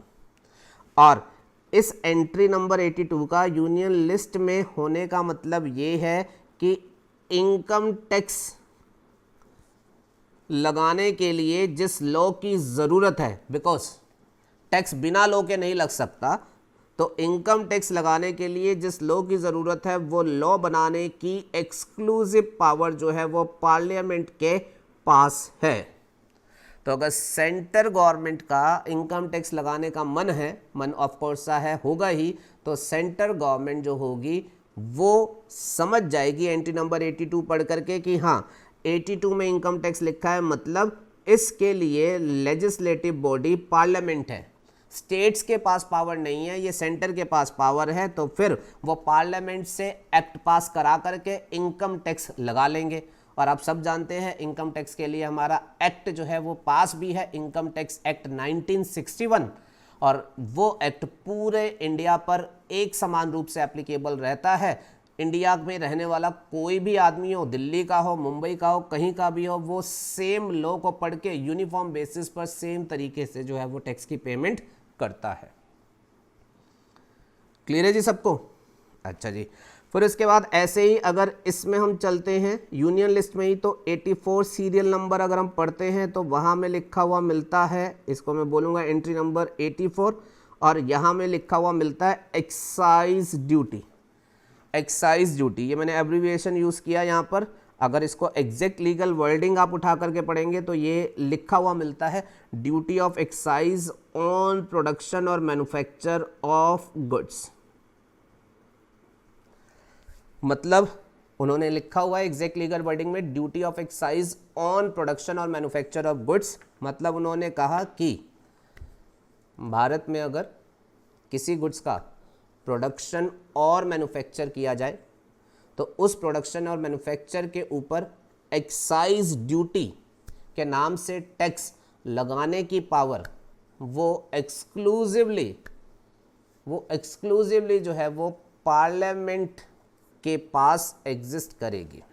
दोबारा दोहरा देता हूँ, 84 एंट्री को हम उठाते हैं तो 84 के सामने लिखा हुआ है duty of excise on production manufacture of goods, जिसका ये मतलब हो गया कि भारत में अगर कोई व्यक्ति किसी गुड्स का प्रोडक्शन मैन्युफैक्चर का काम करता है तो उस प्रोडक्शन और मैन्युफैक्चर के ऊपर एक्साइज ड्यूटी के नाम से टैक्स लगाया जा सकता है, और वो टैक्स लगाने की पावर, उस टैक्स को लगाने के लिए जो कानून बनाने की पावर है वो लिस्ट 1 से सिर्फ पार्लियामेंट के पास है, तो उस एक्साइज ड्यूटी को सिर्फ सेंट्रल लेवल पर इम्पोज किया जा सकता है।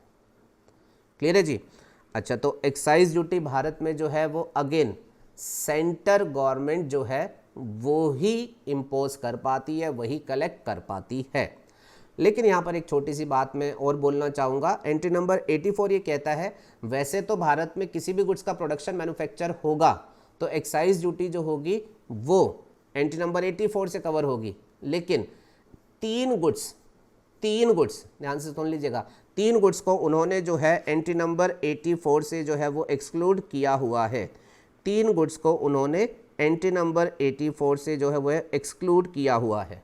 उन्होंने बोला अगर alcoholic liquor for human consumption, अगर इसका प्रोडक्शन मैन्युफैक्चर होगा, या ओपियम, हेम्प या other narcotics goods. Entry number 84 ने बोला है, दोबारा रिपीट कर रहा हूं, किसी भी गुड्स का प्रोडक्शन मैन्युफैक्चर इंडिया में होगा तो उस पर एक्साइज ड्यूटी एंट्री नंबर 84 से कवर होगी, सेंट्रल लेवल पर लगेगी, पर 3 गुड्स को छोड़ दिया। 3 गुड्स क्या है? Alcoholic liquor for human consumption, जिसको मेरे ख्याल से आप थियोरेटिकली और प्रैक्टिकली दोनों ही जानते होंगे, वाइन, बियर्स, लिकर्स एक्स्ट्रा। सो आपका ये जो alcoholic liquor for human consumption है। दूसरा ओपियम, इंडियन हेम्प, चरस, अफीम, गांजा या अदर नारकोटिक्स गुड्स, कुछ और नशीले पदार्थ। उन्होंने बोला अगर इन 3 कैटेगरी ऑफ गुड्स की बात आएगी तो ये 3 कैटेगरी ऑफ गुड्स जो हैं वो एंट्री नंबर 84 में कवर नहीं है। ये 3 गुड्स एंट्री नंबर 84 में कवर नहीं है, इनके ऊपर एक्साइज ड्यूटी लिस्ट 1 के तहत सेंटर नहीं ले पाएगी। सर ये 3 गुड्स उन्होंने क्यों छोड़ दिए? इन 3 गुड्स को इसलिए छोड़ा गया है बिकॉज इन 3 गुड्स के ऊपर एक्साइज ड्यूटी लगाने की पावर को उन्होंने स्टेट्स को दिया है।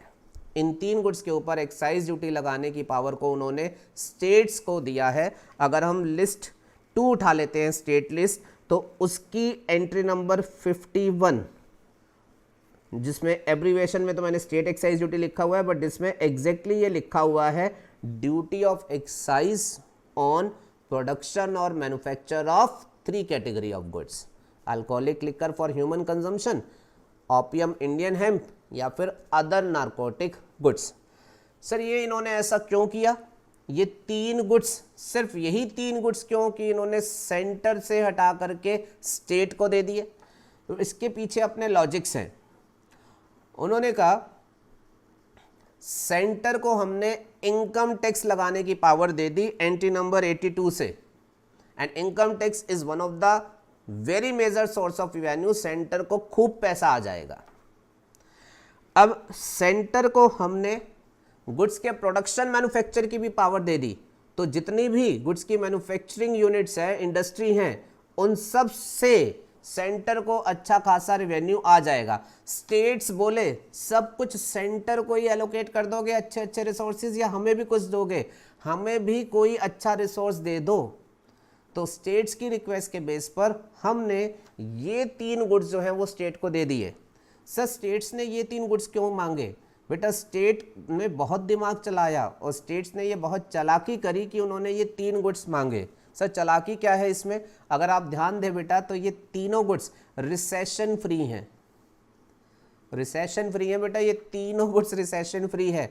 देश के हालात कुछ भी हों, आपके खुद के हालात कुछ भी हो, आपकी अच्छी स्थिति हो खराब स्थिति हो, फाइनेंशियल पोजीशन आपकी अच्छी हो खराब हो, देश की इकोनॉमी की हालत कुछ भी हो, ये गुड्स अल्कोहलिक लिकर, चरस अफीम गांजा या अदर अल्कोहलिक अदर नारकोटिक्स, ये नशीले पदार्थ ऐसी चीज़ है कि जिनको इसकी लत है वो इसकी खाएंगे ही खाएंगे। रिसेशन का इन पर कोई असर नहीं होता। तो स्टेट ने इन 3 प्रोडक्ट्स को ले लिया, मतलब एक एश्योर्ड रेवेन्यू सोर्स जो है वो स्टेट ने ले लिया। I hope you are clear about this.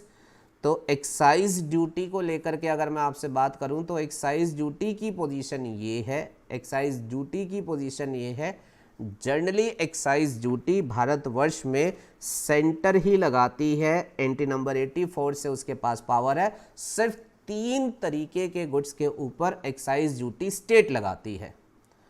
और क्योंकि सेंटर लगा रही है एंड कुछ पर स्टेट लगा रही है, तो डिफरेंशिएशन मेंटेन करने के लिए जब सेंटर लगाती है तो उसे सेंट्रल एक्साइज ड्यूटी बुला दिया जाता है, और जब स्टेट लगाती है तो उसे स्टेट एक्साइज ड्यूटी जो है वो बुला दिया जाता है।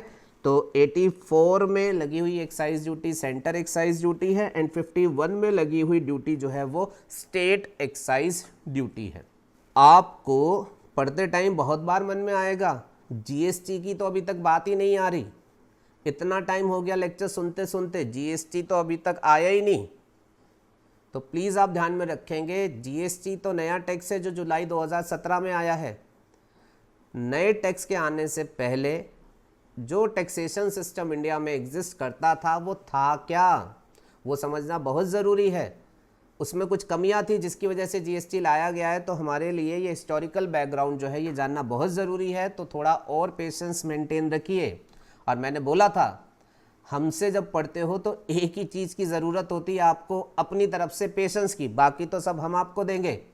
तो इसलिए मेंटेन योर पेशेंस, आएगा अभी समय है, ठीक है जी। अच्छा अब अगली बात सुन लीजिए।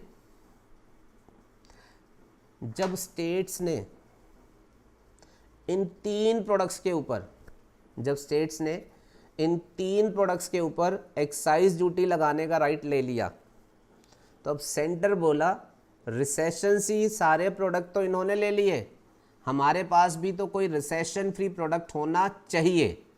तो प्लीज़ ध्यान में रखिएगा, कॉन्स्टिट्यूशन ने सेंटर को एक रिसेशन फ्री प्रोडक्ट दिया है।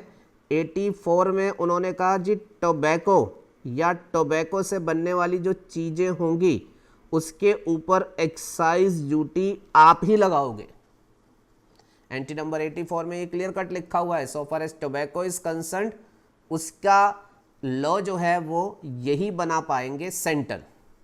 हमने लिख कर दे दी, हमने इंडियन हेम्प ओपियम वो भी दे दिया, हमने अदर नारकोटिक गुड्स भी दे दिए, लेकिन टोबैको नहीं दिया। टोबैको को छोड़ करके बाकी नशीले पदार्थ दिए हैं, प्लीज़ ध्यान में रखिएगा। टोबैको जो है वो हमने सेंटर को ही दी, ये ले एक रिसेशन फ्री प्रोडक्ट तू भी रख ले, बाकी सारे उनको दे दिए बट एक तू भी रख ले। ठीक है जी, ये छोटी सी जानकारी है, इसको आप ध्यान में रख लीजिएगा, बाद में कहीं यूज़ करना है इसीलिए मैं आपको यहाँ बता रहा हूँ। ठीक है, कॉन्स्टिट्यूशन बहुत बड़ा है, मैं कॉन्स्टिट्यूशन नहीं पढ़ा रहा आपको, कहीं आप सोचे कॉन्स्टिट्यूशन चल रहा है, मैं वो रेलेवेंट एक्सट्रैक्ट पढ़ा रहा हूँ जिसको आपको बाद में जीएसटी के साथ लिंकिंग करने में ज़रूरत पड़ेगी। चलिए जी, अच्छा, अब ये जो मैंने आपको एंट्री नंबर 84 में बात करी, ये मैंने बात करी एक्साइज ड्यूटी की, एक्साइज ड्यूटी, और आपने ध्यान से सुना तो आपने ये फील किया होगा एक्साइज ड्यूटी का कंसेप्ट है क्या, गुड्स का प्रोडक्शन मैन्युफैक्चर।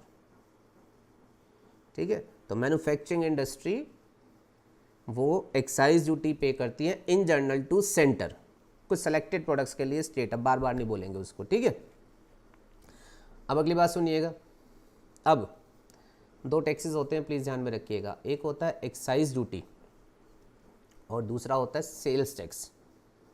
दोनों में डिफरेंस होता है, गुड्स का मैन्युफैक्चर किया और उस मैन्युफैक्चर को टैक्स किया, तो मैन्युफैक्चरिंग को टैक्स करते हैं हम, तो हम जो टैक्स लगाते हैं उसे बोलते हैं एक्साइज ड्यूटी।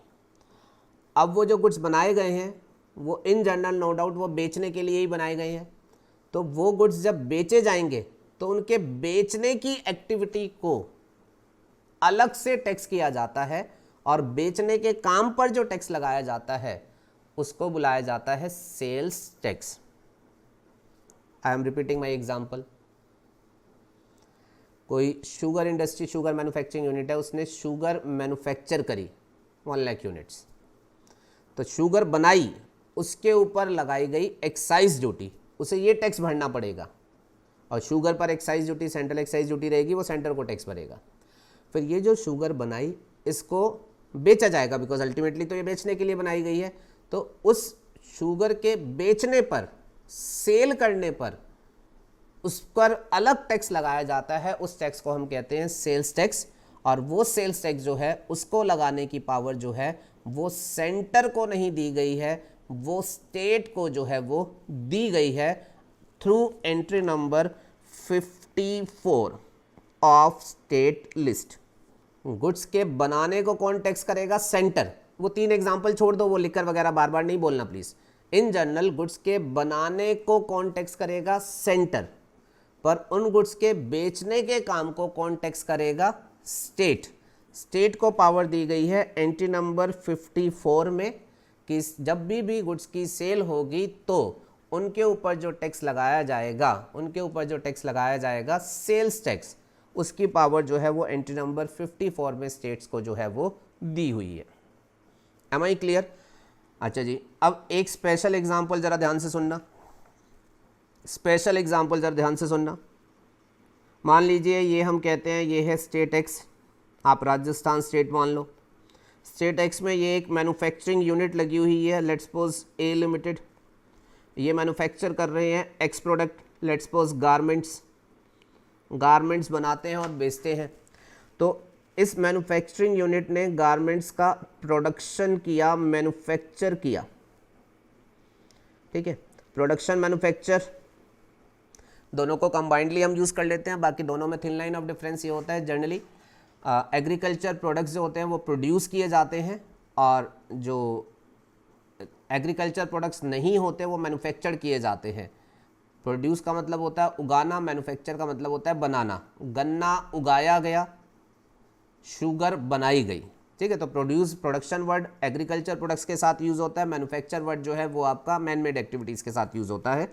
तो खैर उतने डिटेल्स में हम नहीं जाते हैं, हम कहते हैं गारमेंट्स इस इंडस्ट्री ने जो है वो मैन्युफैक्चर किए। तो मैन्युफैक्चर करने पर एक्साइज ड्यूटी लगाने की पावर किसको है, सेंटर को। तो ए लिमिटेड को एक्साइज ड्यूटी जो है वो सेंटर को पे करनी पड़ेगी, ठीक है। अब ये जो बनाया गया ये डेफिनेटली ऑफ कोर्स सेल के लिए बनाया गया है, तो ये बेचा जाएगा। तो इस सेल पर क्या लगाते हैं हम, सेल्स टैक्स, और सेल्स टैक्स लगाने की पावर किसको दी गई है, स्टेट को। तो ये यूनिट जब बेचेगी तो इस बेचने पर सेल्स टैक्स जो होगी वो ये किसको पे करेगी, स्टेट को। Am I clear? अच्छा, इस सेल्स टैक्स को एक और नाम से भी जाना जाता था जिसका नाम वैट, वैल्यू एडिड टैक्स। इसके बारे में डिटेल में हम थोड़ा बाद में यूज़ भी करेंगे। अभी के लिए सिंपल, आप बेचोगे तो बेचने पर सेल्स टैक्स लगता है, उसकी पावर स्टेट गवर्नमेंट को है, तो ए लिमिटेड बनाने की एक्साइज ड्यूटी तो सेंटर को देगी, लेकिन बेचने पर लगा हुआ सेल्स टैक्स जो होगी वो इस पर्टिकुलर राजस्थान स्टेट को जो है वो देगी। अच्छा, लेकिन एक टेक्निकल इशू जो है वो अक्सर ये अराइज होता है, और यहाँ पर अलर्ट हो जाइएगा, ये बड़ा इंपॉर्टेंट पॉइंट है कि ए लिमिटेड राजस्थान में फैक्ट्री खोल करके बैठी है, तो इन्होंने गारमेंट्स कहाँ बनाए, राजस्थान में। मैन्युफैक्चरिंग यूनिट कहाँ है, राजस्थान में, तो इन्होंने कहाँ बनाए, राजस्थान में। पर वो गारमेंट्स की जब बेचने की बात आएगी तो जहाँ तक सेल की बात है, उन गारमेंट्स को ये राजस्थान के अंदर ही बेच रहे हो, ऐसा भी हो सकता है, और उनको ये राजस्थान से बाहर अदर स्टेट्स में बेच रहे हो, ऐसा भी हो सकता है। और अगर वो राजस्थान में ही बेच रहे हैं तो फिर उनकी राजस्थान की जो सेल है, राजस्थान में ही अगर उन्होंने बेच दिए तो हम इस सेल को बोलेंगे intra state local cell. Intra state का मतलब होता है with in the state. Seller ने जिस स्टेट का वो है उसी स्टेट में सेल कर दी, within the same state sale कर दी, इंट्रा स्टेट लोकल सेल। पर अगर उसने अदर स्टेट्स वालों को बेचा तो उनकी इस सेल को हम बोलेंगे inter state sale. Inter state sale, एक स्टेट से दूसरे स्टेट को की गई सेल। और यहाँ कुछ टेक्निकल इश्यूज जो थे वो इस तरीके से अराइज हो रहे थे कि अगर सेलर ने जिस स्टेट का वो है उसी स्टेट में अगर उसने सेल कर दी इंट्रा स्टेट, तो उस सेल्स टैक्स पर सेल्स टैक्स उसने उस स्टेट को दे दिया। सेलर भी इस स्टेट का, उसकी सेल भी इसी स्टेट की, और उसने उस स्टेट में सेल्स टैक्स दे दिया, नो इशू। पर अगर उस सेलर ने सेल जो करी है वो सेल अपने स्टेट से बाहर किसी दूसरे स्टेट में करी है, इंटर स्टेट सेल करी है, तो इस इंटर स्टेट सेल पर लगने वाला सेल्स टैक्स ये किसको दिया जाए? ये सेलर राजस्थान स्टेट का है, राजस्थान स्टेट को दिया जाए, या फिर ये जिस स्टेट में सेल की गई है, मान लीजिए हम यहाँ लिख लेते हैं महाराष्ट्र, तो महाराष्ट्र स्टेट को ये टैक्स मिले। ध्यान में रखिएगा, अगर आपकी state within the state boundary ही पैकअप हो गई तो वहाँ कोई टेक्निकल इशू नहीं है, बट जहाँ सेल इंटर स्टेट सेल होगी वहाँ एक टेक्निकल इशू ये अराइज होगा, क्योंकि दो डिफरेंट स्टेट इन्वॉल्व है, तो ये वाली सेल पर लगने वाले सेल्स टैक्स का रिवेन्यू किस स्टेट को बिलोंग करेगा? जहाँ का सेलर है, जहाँ से ये ट्रांजैक्शन ओरिजिनेट हो रहा है वहाँ को मिलेगा, या जहाँ का कंज्यूमर है, जहाँ का बायर है, जहाँ का डेस्टिनेशन ये गुड्स का बन रहा है उस स्टेट को मिलेगा। क्लियर है? अच्छा, अब सुनिएगा, अब राजस्थान स्टेट जो है वो ये कहता है जी मेरे स्टेट में है ये ए लिमिटेड एंटिटी जिसने सेल करी है। अब चाहे ये सेल लोकल सेल करे राजस्थान के अंदर या फिर ये किसी भी और स्टेट में करे, रिवेन्यू सेल्स टैक्स का हमें मिलना चाहिए। और मान लीजिए वो ए लिमिटेड को कह देता है कि तेरी सेल कैसी भी हो उस सेल का रिवेन्यू जो है वो तू हमें देगा, तो उसमें एक टेक्निकल प्रॉब्लम मैं आपको बता देना चाहूँगा कि उसमें एक टेक्निकल प्रॉब्लम क्या आएगी। उसमें एक टेक्निकल प्रॉब्लम ये आएगी कि क्या इंटर स्टेट सेल पर अगर राजस्थान स्टेट टैक्स मांग रहा है, अगर Rajasthan state sales tax act बना देता है और उस सेल्स टैक्स एक्ट से वो इंटर स्टेट सेल्स पर भी टैक्स मांगने लग जाता है, तो क्या ऐसा इशू अराइज हो सकता है कि ये सेल्स टैक्स एक्ट ने इस स्टेट की टेरिटरी से बाहर का ट्रांजैक्शन जो है उसको भी टैक्स करने की कोशिश जो है वो करी है। प्लीज ध्यान में रखिएगा, जो ट्रांजैक्शन लोकल सेल का था जो राजस्थान में ही कंप्लीट हो गया, अगर राजस्थान सेल्स टैक्स एक्ट उसको टैक्स करता है तो there is absolutely no problem. पर इंटरस्टेट सेल के केस को अगर वो टैक्स करता है तो फिर एक टेक्निकल लीगल इशू ये राइज हो जाएगा कि क्या Rajasthan sales tax act state की टेरिटरी से बाहर जो ट्रांजैक्शन हो रहा है, वो ट्रांजैक्शन स्टेट की टेरिटरी के बाहर हो रहा है, उसके कुछ पहलू डेफिनेटली स्टेट की टेरिटरी के बाहर है, तो क्या वो अपनी टेरिटरी से बाहर वाले ट्रांजैक्शन को जो है वो टैक्स कर सकता है। और ये इशू इसलिए अराइज होगा बिकॉज हमने आपको बोला कि भारत की संसद तो पूरे भारतवर्ष के लिए कानून बना सकती है, लेकिन राज्य की विधानसभा जो है वो राज्य की टेरिटरी से बाहर के लिए कानून जो है वो नहीं बना सकती।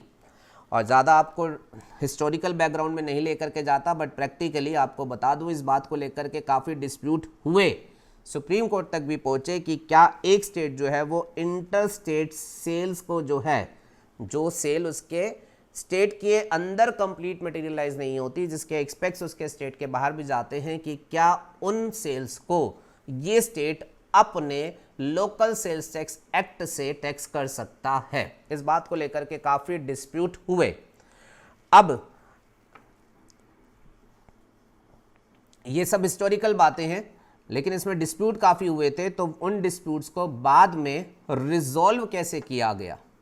उन्होंने कहा जी अब जिस सेल में दो स्टेट इन्वॉल्व हो जाएंगे, जिस सेल में दो स्टेट इन्वॉल्व हो जाएंगे, उस सेल का टैक्सेशन किसी भी तरीके से कन्फ्लिक्ट में ना आए, तो उन्होंने बोला इस वाली सेल का टैक्सेशन स्टेट नहीं कर पाएंगे, इनके टैक्सेशन का कानून बनाने की पावर स्टेट से छीन ली गई और इनके ऊपर सेल्स टैक्स के कानून बनाने की पावर जो थी वो पार्लियामेंट को असाइन कर दी गई। उन्होंने बोला जी लोकल सेल्स हो, लोकल सेल्स को टैक्स करने की पावर स्टेट आप अपने पास ही रखो, हमें कोई इशू नहीं है, पर इंटर स्टेट सेल के केस में क्योंकि दो स्टेट इन्वॉल्व हो जाते हैं और वहाँ पर इश्यूज आ रहा है कि दो स्टेट की टेरिटरी इन्वॉल्व है, तो कौन सा स्टेट इसे टैक्स करे, तो वो उन्होंने बोला जी इस केस में अब स्टेट्स की पावर जो है वो हम ख़त्म कर रहे हैं और इसकी बजाय इस तरीके की सेल का टैक्सेशन जो होगा वो सेंटर लेवल पर मटेरियलाइज जो होगा वो किया जाएगा। और इस वजह से बेटा उन्होंने स्टेट लिस्ट में चेंज कर दी और स्टेट लिस्ट में उन्होंने कहा जी जो एंट्री नंबर 54 होगी वो सिर्फ लोकल सेल्स टैक्स लगाने की पावर स्टेट को देगी, लोकल सेल्स टैक्स। अगर इंटर स्टेट सेल है तो उसकी पावर उन्होंने सेंटर को असाइन कर दी और सेंटर को 92A के नाम से एक एंट्री दे दी गई और बोला इंटर स्टेट सेल कभी भी होगी तो उस पर लगने वाले सेल्स टैक्स को डिफरेंशिएट करने के लिए सेंट्रल सेल्स टैक्स CST के नाम से जो होगा वो लगाया जाएगा। I hope you are clear. So आपसे अगर कोई पूछे एक्साइज ड्यूटी की पावर किसको दी गई है तो बोलना सेंटर को दी गई है, 3 गुड्स को छोड़ करके, 3 गुड्स के लिए स्टेट को है। आपसे कोई पूछे सेल्स टैक्स लगाने की पावर किसको दी गई है तो आप बोलना सेल्स टैक्स में चेक करना पड़ता है सेल्स कौन सी है। If it is a intra state local sale तो उस पर लोकल सेल्स टैक्स स्टेट लगाएंगे respective, but if it is a inter state sale तो उसके ऊपर CST सेंटर सेल्स टैक्स लगेगा और उसकी पावर जो है वो पार्लियामेंट को जो है वो दी गई है। I hope you are clear, I hope you are clear. अच्छा जी, ये टर्मिनोलॉजी आगे जो है हमें यूज़ करनी है, तो about all this what ever I have just mentioned इस बारे में आपको क्लैरिटी जो है वो होनी चाहिए। ये कुछ रिस्पेक्टिव एंट्रीज जो है ये मैंने आपको क्लियर कर दी है।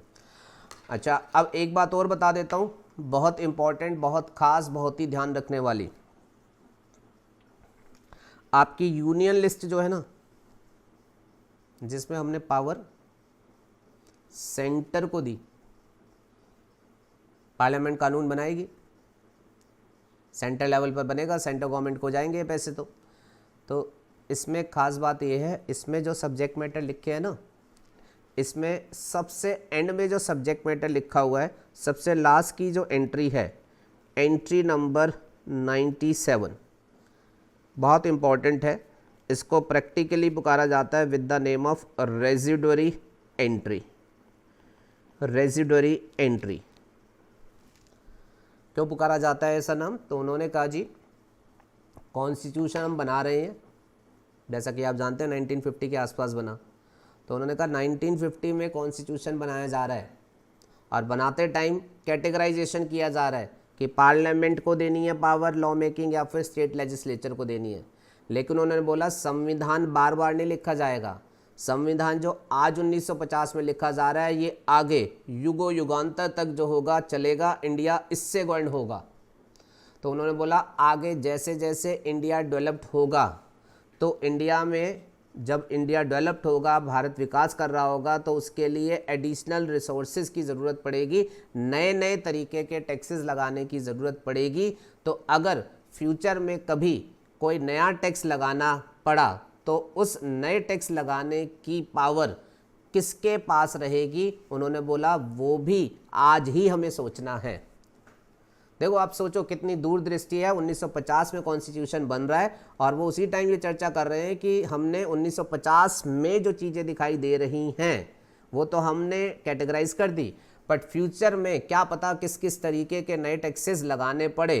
तो उन्होंने बोला अगर कोई भी फ्यूचर में टैक्स लगाना पड़ा, कोई भी नया मुद्दा सामने आया जिसके ऊपर कानून बनाना पड़ा, तो उन्होंने कहा कि एंट्री नंबर 97 की ये रेजिडरी एंट्री बना करके हम ये कह रहे हैं कि कोई नए मुद्दे पर कानून बनाने की पावर जो होगी वो सेंट्रल लेवल पर पार्लियामेंट के पास रहेगी। आप अगर एंट्री नंबर 97 को ध्यान से पढ़े तो it says any other matter not enumerated in list 2 or list 3 including any tax not mentioned in those list। देखिएगा वो क्या कहना चाह रहे हैं। यूनियन लिस्ट में टोटल कितने मैटर है? 97।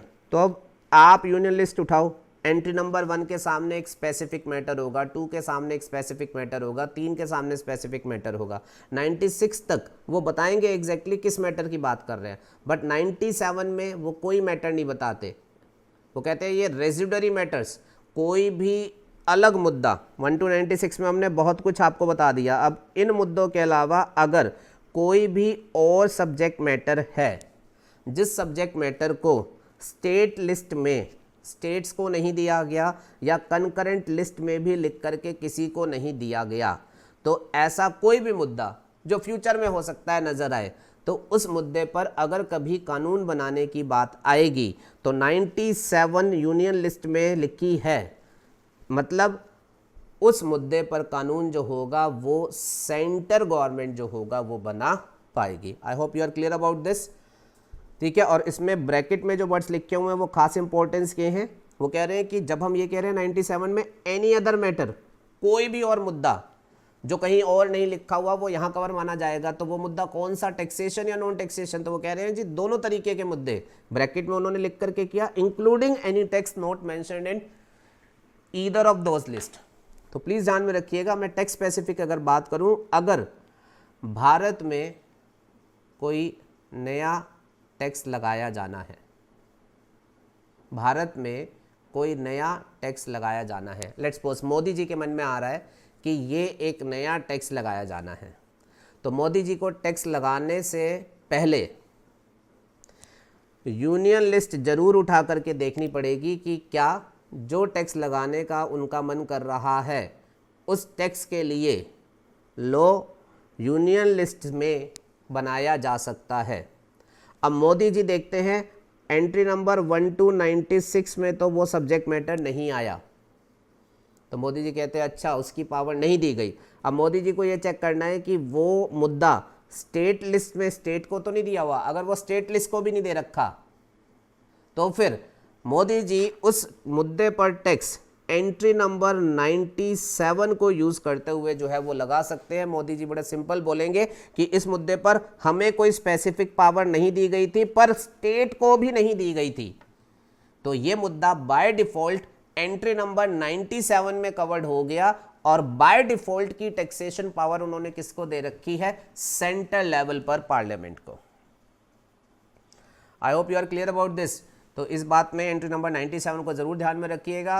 देश के को कभी भी अगर किसी नए टैक्स की ज़रूरत पड़ी, देश को कभी भी कोई नया रेवेन्यू रिसोर्स की ज़रूरत पड़ी, टैक्स लगाने का मन हुआ, तो वो बाय डिफ़ॉल्ट नया टैक्स स्टेट नहीं लगा सकते, स्टेट नहीं लगा सकते, बिकॉज स्टेट लिस्ट में नहीं।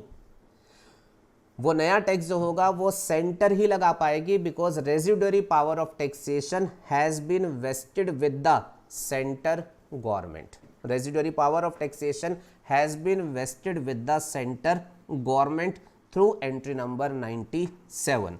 मैं एक एग्जांपल दे देता हूँ, थोड़ी सी आपको क्लैरिटी आ जाए। देश जब आज़ाद हुआ था, अगर आप थोड़ा सा आइडिया लें, तो देश उस समय पर एग्रीकल्चर बेस्ड इकोनॉमी थी, कृषि बेस्ड अर्थव्यवस्था थी हमारी। और लॉ मेकर्स सोच रहे थे कि ये जो डेवलपमेंट की स्टेजेस होती है ना, वो ऐसी होती है कि शुरुआती स्टेज पर होती है एग्रीकल्चर इकोनॉमी, फिर उसके बाद होती है मैन्युफैक्चरिंग इकोनॉमी, फिर उसके बाद होती है सर्विस इकोनॉमी। देश जब आज़ाद हुआ था 1947 में, उस टाइम पर भारत की अर्थव्यवस्था बेसिकली जो थी वो एक एग्रीकल्चर इकोनॉमी थी। तो ड्राफ्टर ने उस टाइम पर विजुलाइज किया था भारत डेवलप होकर के सेकंड स्टेज पर जाएगा मैन्युफैक्चरिंग इकोनॉमी, और उन्होंने मैन्युफैक्चर को कैसे टैक्स करना है, उस एक्साइज ड्यूटी का कैटेगराइजेशन जो था वो प्रॉपर कॉन्स्टिट्यूशन में लिखा था। अच्छा, अब मैन्युफैक्चरिंग इकोनॉमी के बाद जो अगली स्टेज होती है सर्विस इकोनॉमी, जो कि बेसिकली डेवलप्ड कंट्री की स्टेज होती है। कॉन्स्टिट्यूशन ने उस टाइम पर विजुलाइज नहीं किया था कि भारत डेवलप्ड होकर के सर्विस इकोनॉमी वाली स्टेज पर आएगा, बट कई सालों की प्रोग्रेस के बाद भारत डेवलप हुआ और भारत की इकोनॉमी भी सर्विस इकोनॉमी का शेप लेने लगी। और जब वो सर्विस भी जीडीपी में अच्छा खासा कंट्रीब्यूशन करने लगी, तो गवर्नमेंट के मन में अब सर्विसेज के टैक्सेशन का भी विचार आया। उन्होंने कहा जी, जो गुड्स बनाते हैं बेचते हैं, उनसे तो हम एक्साइज ड्यूटी सेल्स टैक्स कमा ही रहे हैं। जो सर्विसेज देते हैं और जिनका जीडीपी में कंट्रीब्यूशन आज की डेट में सिग्निफिकेंट हो गया है, तो जो सर्विसेज के बिजनेस में है उनसे भी सर्विस टैक्स लिया जाना चाहिए। तो उन्होंने कहा जी, हम सर्विसेज के ऊपर सर्विस टैक्स लगाएंगे। मन आया सरकार का।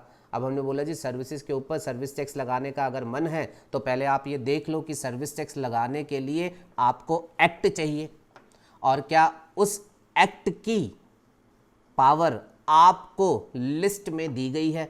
अगर आपको उस टैक्स को लगाने के लिए जो एक्ट बनाना पड़ेगा, उस एक्ट की लेजिस्लेटिव पावर अगर आपको दी गई है यूनियन लिस्ट में, तो सेंट्रल गवर्नमेंट तुम सर्विस टैक्स लगा पाओगे, अदरवाइज तुम सर्विस टैक्स नहीं लगा पाओगे। तो सेंट्रल गवर्नमेंट ने जाकर के अपना यूनियन लिस्ट पढ़ी, यूनियन लिस्ट में उन्होंने 1 to 96 पढ़ लिया, लेकिन कहीं पर भी टैक्स ऑन सर्विसेज की एंट्री नहीं थी। तो अब गवर्नमेंट ने बोला कि जी, कोई भी एंट्री सर्विसेज को टैक्स करने की पावर नहीं दे रही है, लेकिन भला हो इस एंट्री नंबर 97 का, रेजिडुअरी एंट्री का, उन्होंने इस रेजिडुअरी एंट्री को यूज करके इंडिया में सर्विस टैक्स जो था वो लगा दिया। This is an example of entry number 97। उन्होंने एंट्री नंबर 97 को यूज करके इंडिया में जो है वो सर्विस टैक्स जो है वो लगा दिया।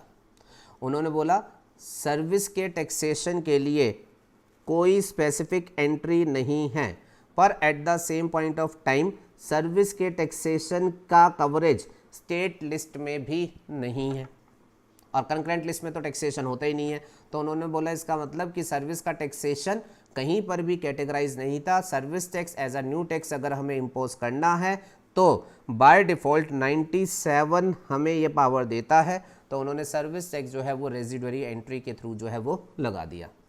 तो आप अगर ध्यान दे रहे हो तो भारत में क्या टैक्सेशन चल रहा था, गुड्स का टैक्सेशन चल रहा था, गुड्स के ऊपर excise duty and sales tax लग रही है, एंड सर्विसेज के टैक्सेशन में क्या चल रहा है, सर्विस टैक्स। मैं फिर से दोहराना चाहूँगा, मैं आपको ये सब क्यों बता रहा हूँ, मुझे तो आपको जीएसटी पढ़ाना है। जीएसटी क्या है, गुड्स एंड सर्विसेज टैक्स। ये जुलाई 2017 से आया है। जुलाई 2017 के बाद से अगर इंडिया में हम बात करें गुड्स की टैक्सेशन की तो गुड्स के ऊपर जीएसटी लग रहा है, सर्विसेज के टैक्सेशन की तो सर्विसेज के ऊपर जीएसटी लग रहा है। वो नया टैक्सेशन सिस्टम है। मुझे बैकग्राउंड आपको समझाना है, इसलिए मैं आपको बता रहा हूँ। जीएसटी के आने से पहले इंडिया में गुड्स के बिजनेस होते थे, सर्विसेज के बिजनेस करने वाली भी एंटिटीज़ थी।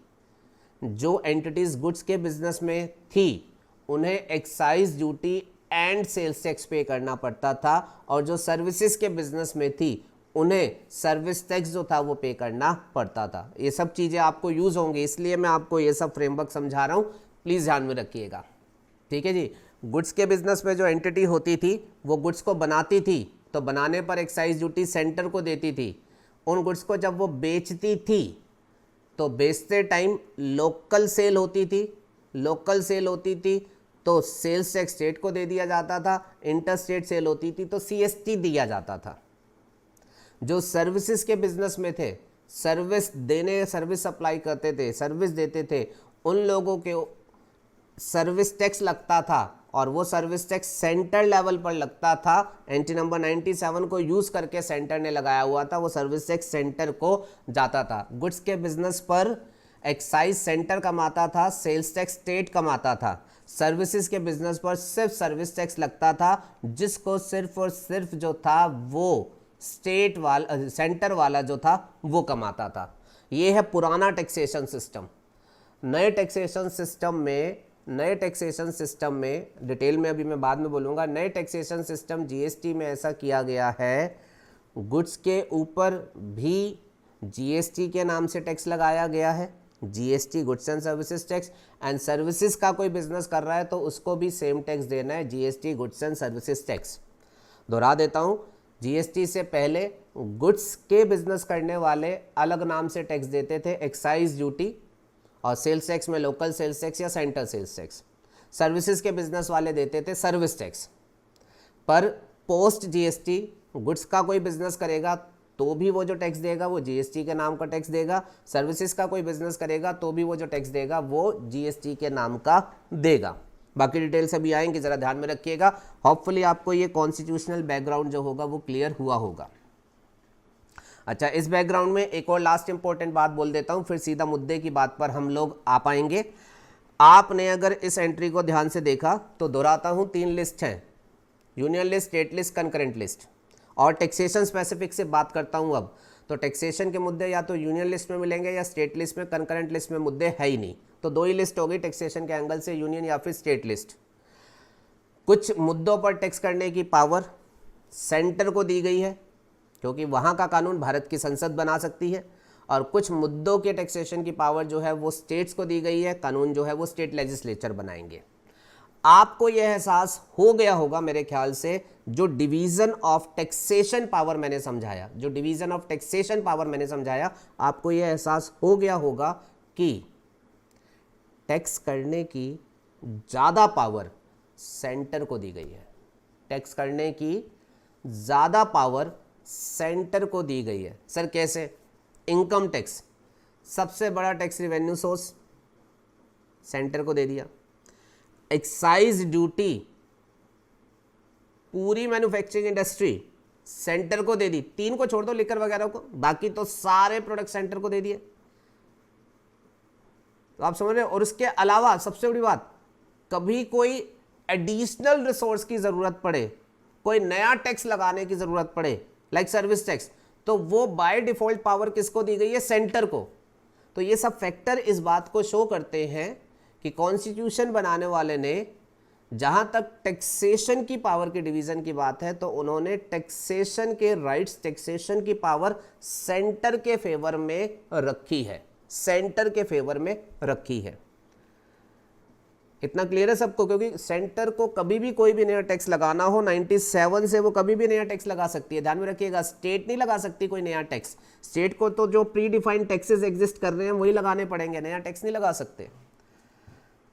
तो अब एक ऑब्वियस सा क्वेश्चन है, सेंटर को ये ज़्यादा पावर क्यों दी गई है? हर एक चीज़ का लॉजिक है बेटा, इस लॉ में सबसे अच्छी बात ये है, सेंटर को क्यों ये ज़्यादा पावर दी गई है, उसके लॉजिक से। उन्होंने कहा जी, स्टेट गवर्नमेंट को क्या करना है? अपने स्टेट को टेक केयर करना है। स्टेट उनको जो टेरिटरी टेक केयर करनी है, that is relatively small. The population they are suppose to handle is relatively small, तो अकॉर्डिंगली उनके रिवेन्यू सोर्सेज कम भी हो चल जाएंगे। सेंटर को पूरा देश देखना है, पूरी पॉपुलेशन देखनी है, territory to be manages such a large territory, तो उन्होंने बोला सेंटर को डेफिनेटली ज़्यादा रिवेन्यू सोर्सेज की ज़रूरत है। तो उन्होंने बोला इस बात को देखते हुए हमने सेंटर को टैक्सेशन पावर जो है वो ज़्यादा दी है। अब स्टेट बोले ठीक है, प्राइमा फेसाई तो आप जो कह रहे हो वो ठीक है कि सेंटर की रिस्पॉन्सिबिलिटी ज़्यादा है, लेकिन उन्होंने बोला कल कोई भी नया टैक्सेशन, कोई भी नया मतलब कोई भी नई इनकम की ज़रूरत हो, सेंटर वाले तो फटाफट नए टैक्स से टैक्स लगा देंगे, स्टेट वाला अपने रिसोर्सेज एडिशनल कैसे मोबिलाइज कर पाएगा? हमको तो आपने ऐसी कोई पावर नहीं दे रखी। उन्होंने बोला हाँ ये बात आपकी सही है, ये बात आपकी सही है कि सेंटर वाले को कभी भी रिवेन्यू बढ़ाने का मन किया तो वो 97 के थ्रू नया टैक्स इंट्रोड्यूस करके अपना रिवेन्यू बढ़ा पाएगा, जबकि स्टेट नहीं कर पाएंगे। लेकिन उन्होंने बोला आप टेंशन ना लो, आप टेंशन ना लो। अगली बात बड़े ध्यान से सुनिएगा। उन्होंने बोला हमने जो संविधान बनाया है बहुत सोच समझ के बनाया है, जहां हमने सेंटर को इतनी स्पेशल टैक्सेशन पावर्स दी हैं कि उसका रिवेन्यू बहुत ज़्यादा होगा, तो वहीं साथ में हमने कॉन्स्टिट्यूशन में, ध्यान से सुनना, वहीं साथ में हमने कॉन्स्टिट्यूशन में एक आर्टिकल 270 भी बनाया हुआ है। हमने कॉन्स्टिट्यूशन में एक आर्टिकल 270 भी जो है वो बनाया हुआ है। हमने कहा जी बताओ जी आर्टिकल 270 क्या कहता है? उन्होंने कहा सुनिएगा ध्यान से, हम बताते हैं ये क्या कहता है। हमने कहा जी इस आर्टिकल 270 के थ्रू हमने ये प्रोवाइड किया हुआ है कि सेंट्रल गवर्नमेंट जब कभी भी कोई भी टैक्स लगाएगी, भले ही वो इनकम टैक्स हो, एक्साइज ड्यूटी हो, कोई भी टैक्स वो लगाएंगे, भले ही वो सर्विस टैक्स हो जो रेजिडेंशियल पावर में लगाओ, तो उस टैक्स से जो भी रिवेन्यू आएगा, ये बहुत इंपॉर्टेंट आर्टिकल है बेटा, इसको ध्यान से सुन रहे होंगे आप लोग। सेंट्रल गवर्नमेंट जो भी टैक्स का रिवेन्यू कमाएगी, किसी भी टैक्स से, इनकम टैक्स हो, एक्साइज ड्यूटी हो, सर्विस टैक्स हो, कोई और नया टैक्स हो एंट्री नंबर 97 से कमाया, वो जो भी टैक्स कमाएगी वो टैक्स का एक हिस्सा वो स्टेट को निकाल करके देगी और एक हिस्सा ही सिर्फ अपने पास रखेगी। क्या बोला जी मैंने? अपने जो भी टैक्स कलेक्शन उसकी होगी उसका एक हिस्सा वो स्टेट्स को देगी और एक हिस्सा वो अपने पास रखेगी। हमने बोला अच्छा ये बात है, फिर ठीक है। अरे हमने बोला फिर ठीक कैसे है? तो स्टेट बोले ठीक है हम आपकी बात समझ गए, सेंटर जब कभी भी ज़्यादा कमाएगी तो क्योंकि उसे एक हिस्सा हमें देना है तो हमको अपने आप ही ऑटोमेटिकली जो है कुछ ना कुछ एडिशनल पैसा मिल जाएगा। I hope the point is clear to everybody. तो this article 270 is very important, जो कि ये कहता है सेंटर ने जो भी टैक्स से रेवेन्यू कमाया उनके लिए ये मैंडेटरी होगा कि वो उसका एक पोर्शन स्टेट्स के साथ शेयर करेगी।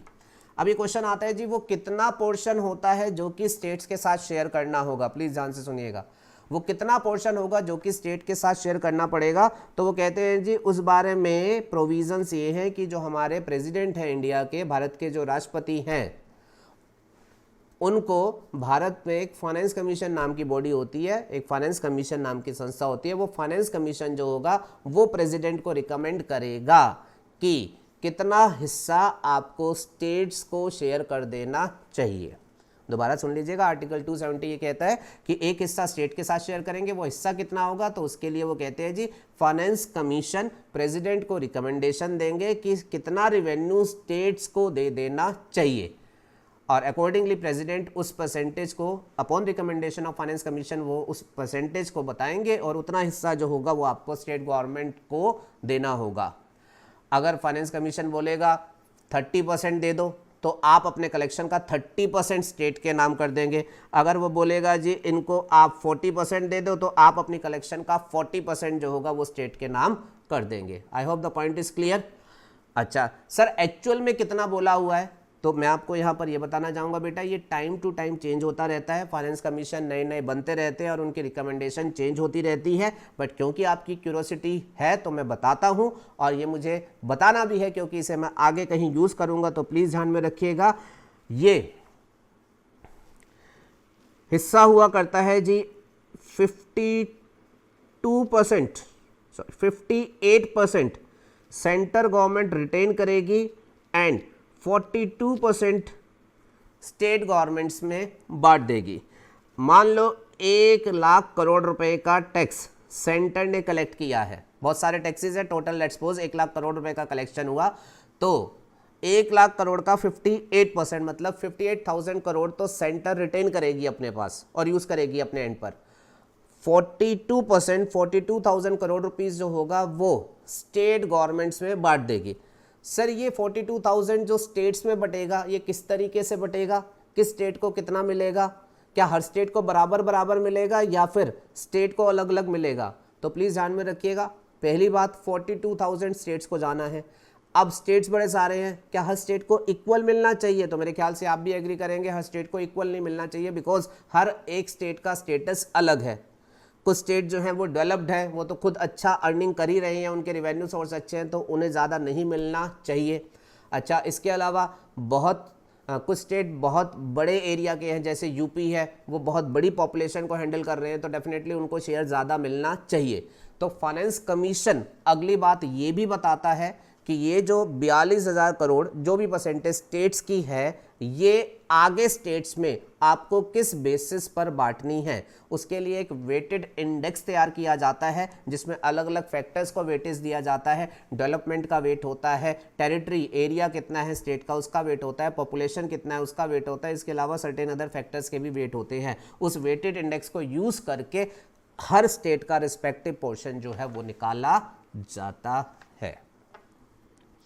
बात समझ में आ रही है? अच्छा, ये जो परसेंटेज मैंने आपको बोली है 58% एंड 42%, 58% एंड 42%, यहाँ पर बिल्कुल लेटेस्ट बात आप ये ध्यान में रखेंगे कि ये 58 और 42% रहा करती थी। अभी बिल्कुल लेटेस्ट फाइनेंस कमीशन बैठा है, उसकी रिपोर्ट आई है 15th फाइनेंस कमीशन की, अभी 2000 लेटेस्ट रिपोर्ट है 2019-20 की, उससे ये परसेंटेज चेंज कर दी गई है। और जो नई लेटेस्ट रिकमेंडेड परसेंटेज है 15th फाइनेंस कमीशन की, उसके हिसाब से सेंटर अब स्टेट्स में 42% नहीं बांटेगा, वो अब स्टेट में 41% बांटेगा। लेटेस्ट अमेंडमेंट है बेटा, प्लीज ध्यान में रखिएगा।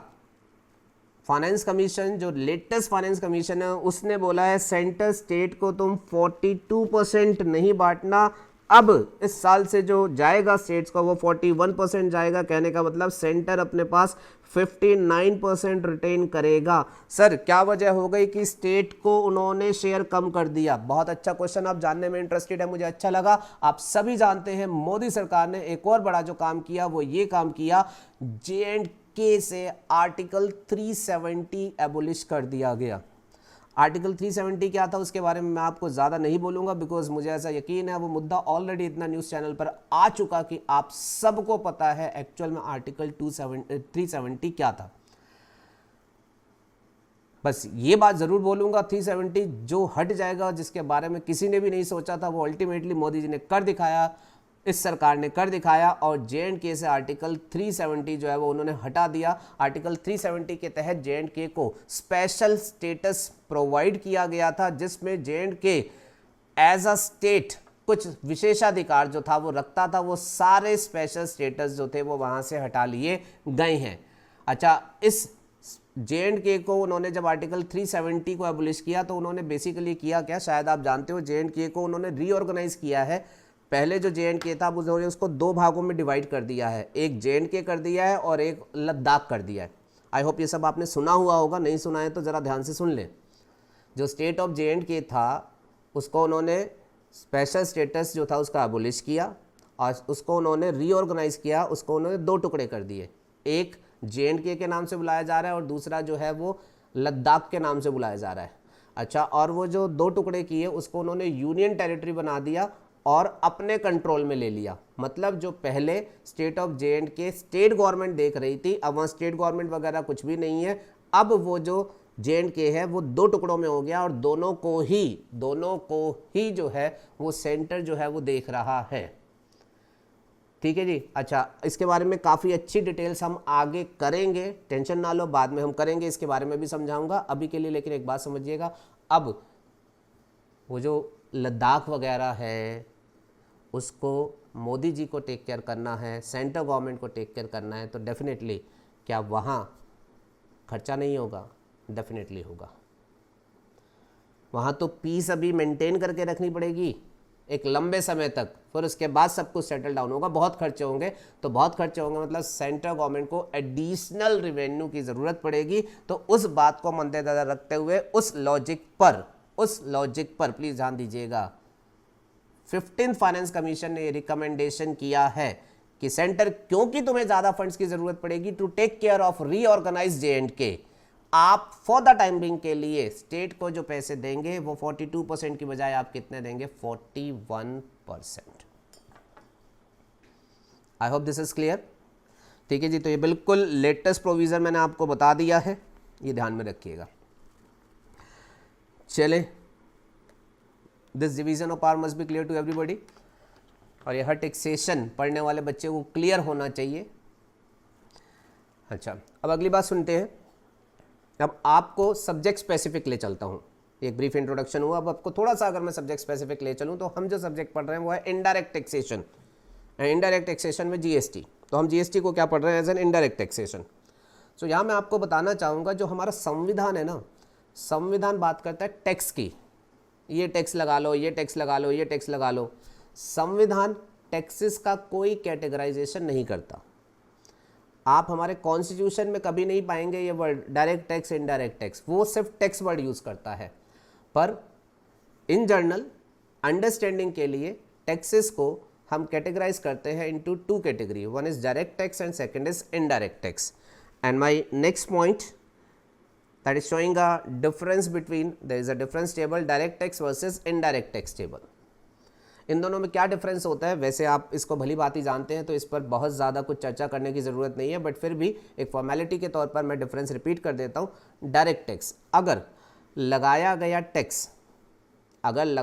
टैक्स बाय नेचर ऐसा टैक्स है कि गवर्नमेंट उस टैक्स को जिस पर्सन से कलेक्ट करेगी वो पर्सन उस टैक्स का बर्डन आगे पास ऑन नहीं कर सकता, तो फिर उस टैक्स को हम बोलते हैं direct tax. I am repeating, अगर जो टैक्स है वो बाय नेचर ऐसा टैक्स है कि गवर्नमेंट जिस पर्सन से उस टैक्स को कलेक्ट कर रही है वो पर्सन उस टैक्स को गवर्नमेंट को पे कर रहा है और वो आगे उस टैक्स का बर्डन किसी और को पास ऑन नहीं कर सकता, मतलब वो किसी और से रिकवर नहीं कर सकता, तो that is by nature called direct tax. Income tax is an example, it is a direct tax. मैंने साल में 20 लाख रुपए कमाए, उसके ऊपर सरकार ने मुझसे इनकम टैक्स लिया, मैं सरकार को वो इनकम टैक्स दे रहा हूँ, वो इनकम टैक्स में आगे किसी और से रिकवर नहीं कर सकता। जो टैक्स मैंने दिया वो मैंने ही बियर किया, मेरी ही पॉकेट पे उसने डेंट किया, this is called direct tax. दूसरा टैक्स होता है आपका इनडायरेक्ट टैक्स। ये क्या होता है? इनडायरेक्ट टैक्स इसका अपोजिट होता है। इनडायरेक्ट टैक्स क्या होता है? गवर्नमेंट जिस पर्सन से टैक्स कलेक्ट करती है उस पर्सन को ये राइट रहता है कि वो इस टैक्स को आगे चेन में दूसरे से रिकवर कर ले, मतलब वो गवर्नमेंट को पे करता है बट उसका बर्डन वो आगे पास ऑन कर देता है दूसरे से रिकवर करके। तो कहने का मतलब ये व्यक्ति गवर्नमेंट को पे करता है बट वो दूसरे से रिकवर कर लेता है, तो अल्टीमेटली बर्डन उस आदमी पर पड़ता है। तो इसलिए वो आदमी है जो कि एक्चुअल में गवर्नमेंट को टैक्स दे रहा है, तो गवर्नमेंट ने उससे डायरेक्ट ना कलेक्ट करके दूसरे व्यक्ति से कलेक्ट किया, इसलिए इस टैक्स को हम क्या कहते हैं? Indirect tax. और इनडायरेक्ट टैक्स का हमारे पास एग्जांपल है सेल्स टैक्स। जैसे मान लीजिए मैं ट्रेडर हूँ, मैंने एक सेल करी, गवर्नमेंट ने कहा सेल करी, सेल्स टैक्स जमा कराओ, मैंने सेल्स टैक्स जमा कराया, पर वो जो सेल्स टैक्स मैंने जमा कराया वो मैंने अपने कस्टमर को गुड्स का जो बिल दिया उस बिल में सेल्स टैक्स मैंने उस कस्टमर से ले लिया। तो जो भी मैंने गवर्नमेंट को दिया वो मेरी जेब पर नहीं पड़ा, मैंने तो कस्टमर को प्राइस के साथ वो टैक्स भी ले लिया। तो अल्टीमेटली वो टैक्स का बर्डन किस पर पड़ा, उस कस्टमर पर। तो टैक्स को बियर कौन कर रहा है, कस्टमर, पर क्या वो गवर्नमेंट को पे कर रहा है, नहीं। तो गवर्नमेंट ने टैक्स का बर्डन किसी और पर डाला है लेकिन कलेक्ट किसी और से किया है, तो इस टैक्स को हम क्या बोलते हैं, इनडायरेक्ट टैक्स। दोबारा बोल देता हूं, गवर्नमेंट जिस व्यक्ति से कलेक्ट करे उसी पर बर्डन रहे डायरेक्ट टैक्स, गवर्नमेंट कलेक्ट किसी और से करे बट बर्डन किसी और पर पड़े तो उसको हम बोलते हैं इनडायरेक्ट टैक्स। बड़ा सिंपल सी बात है, ठीक है जी।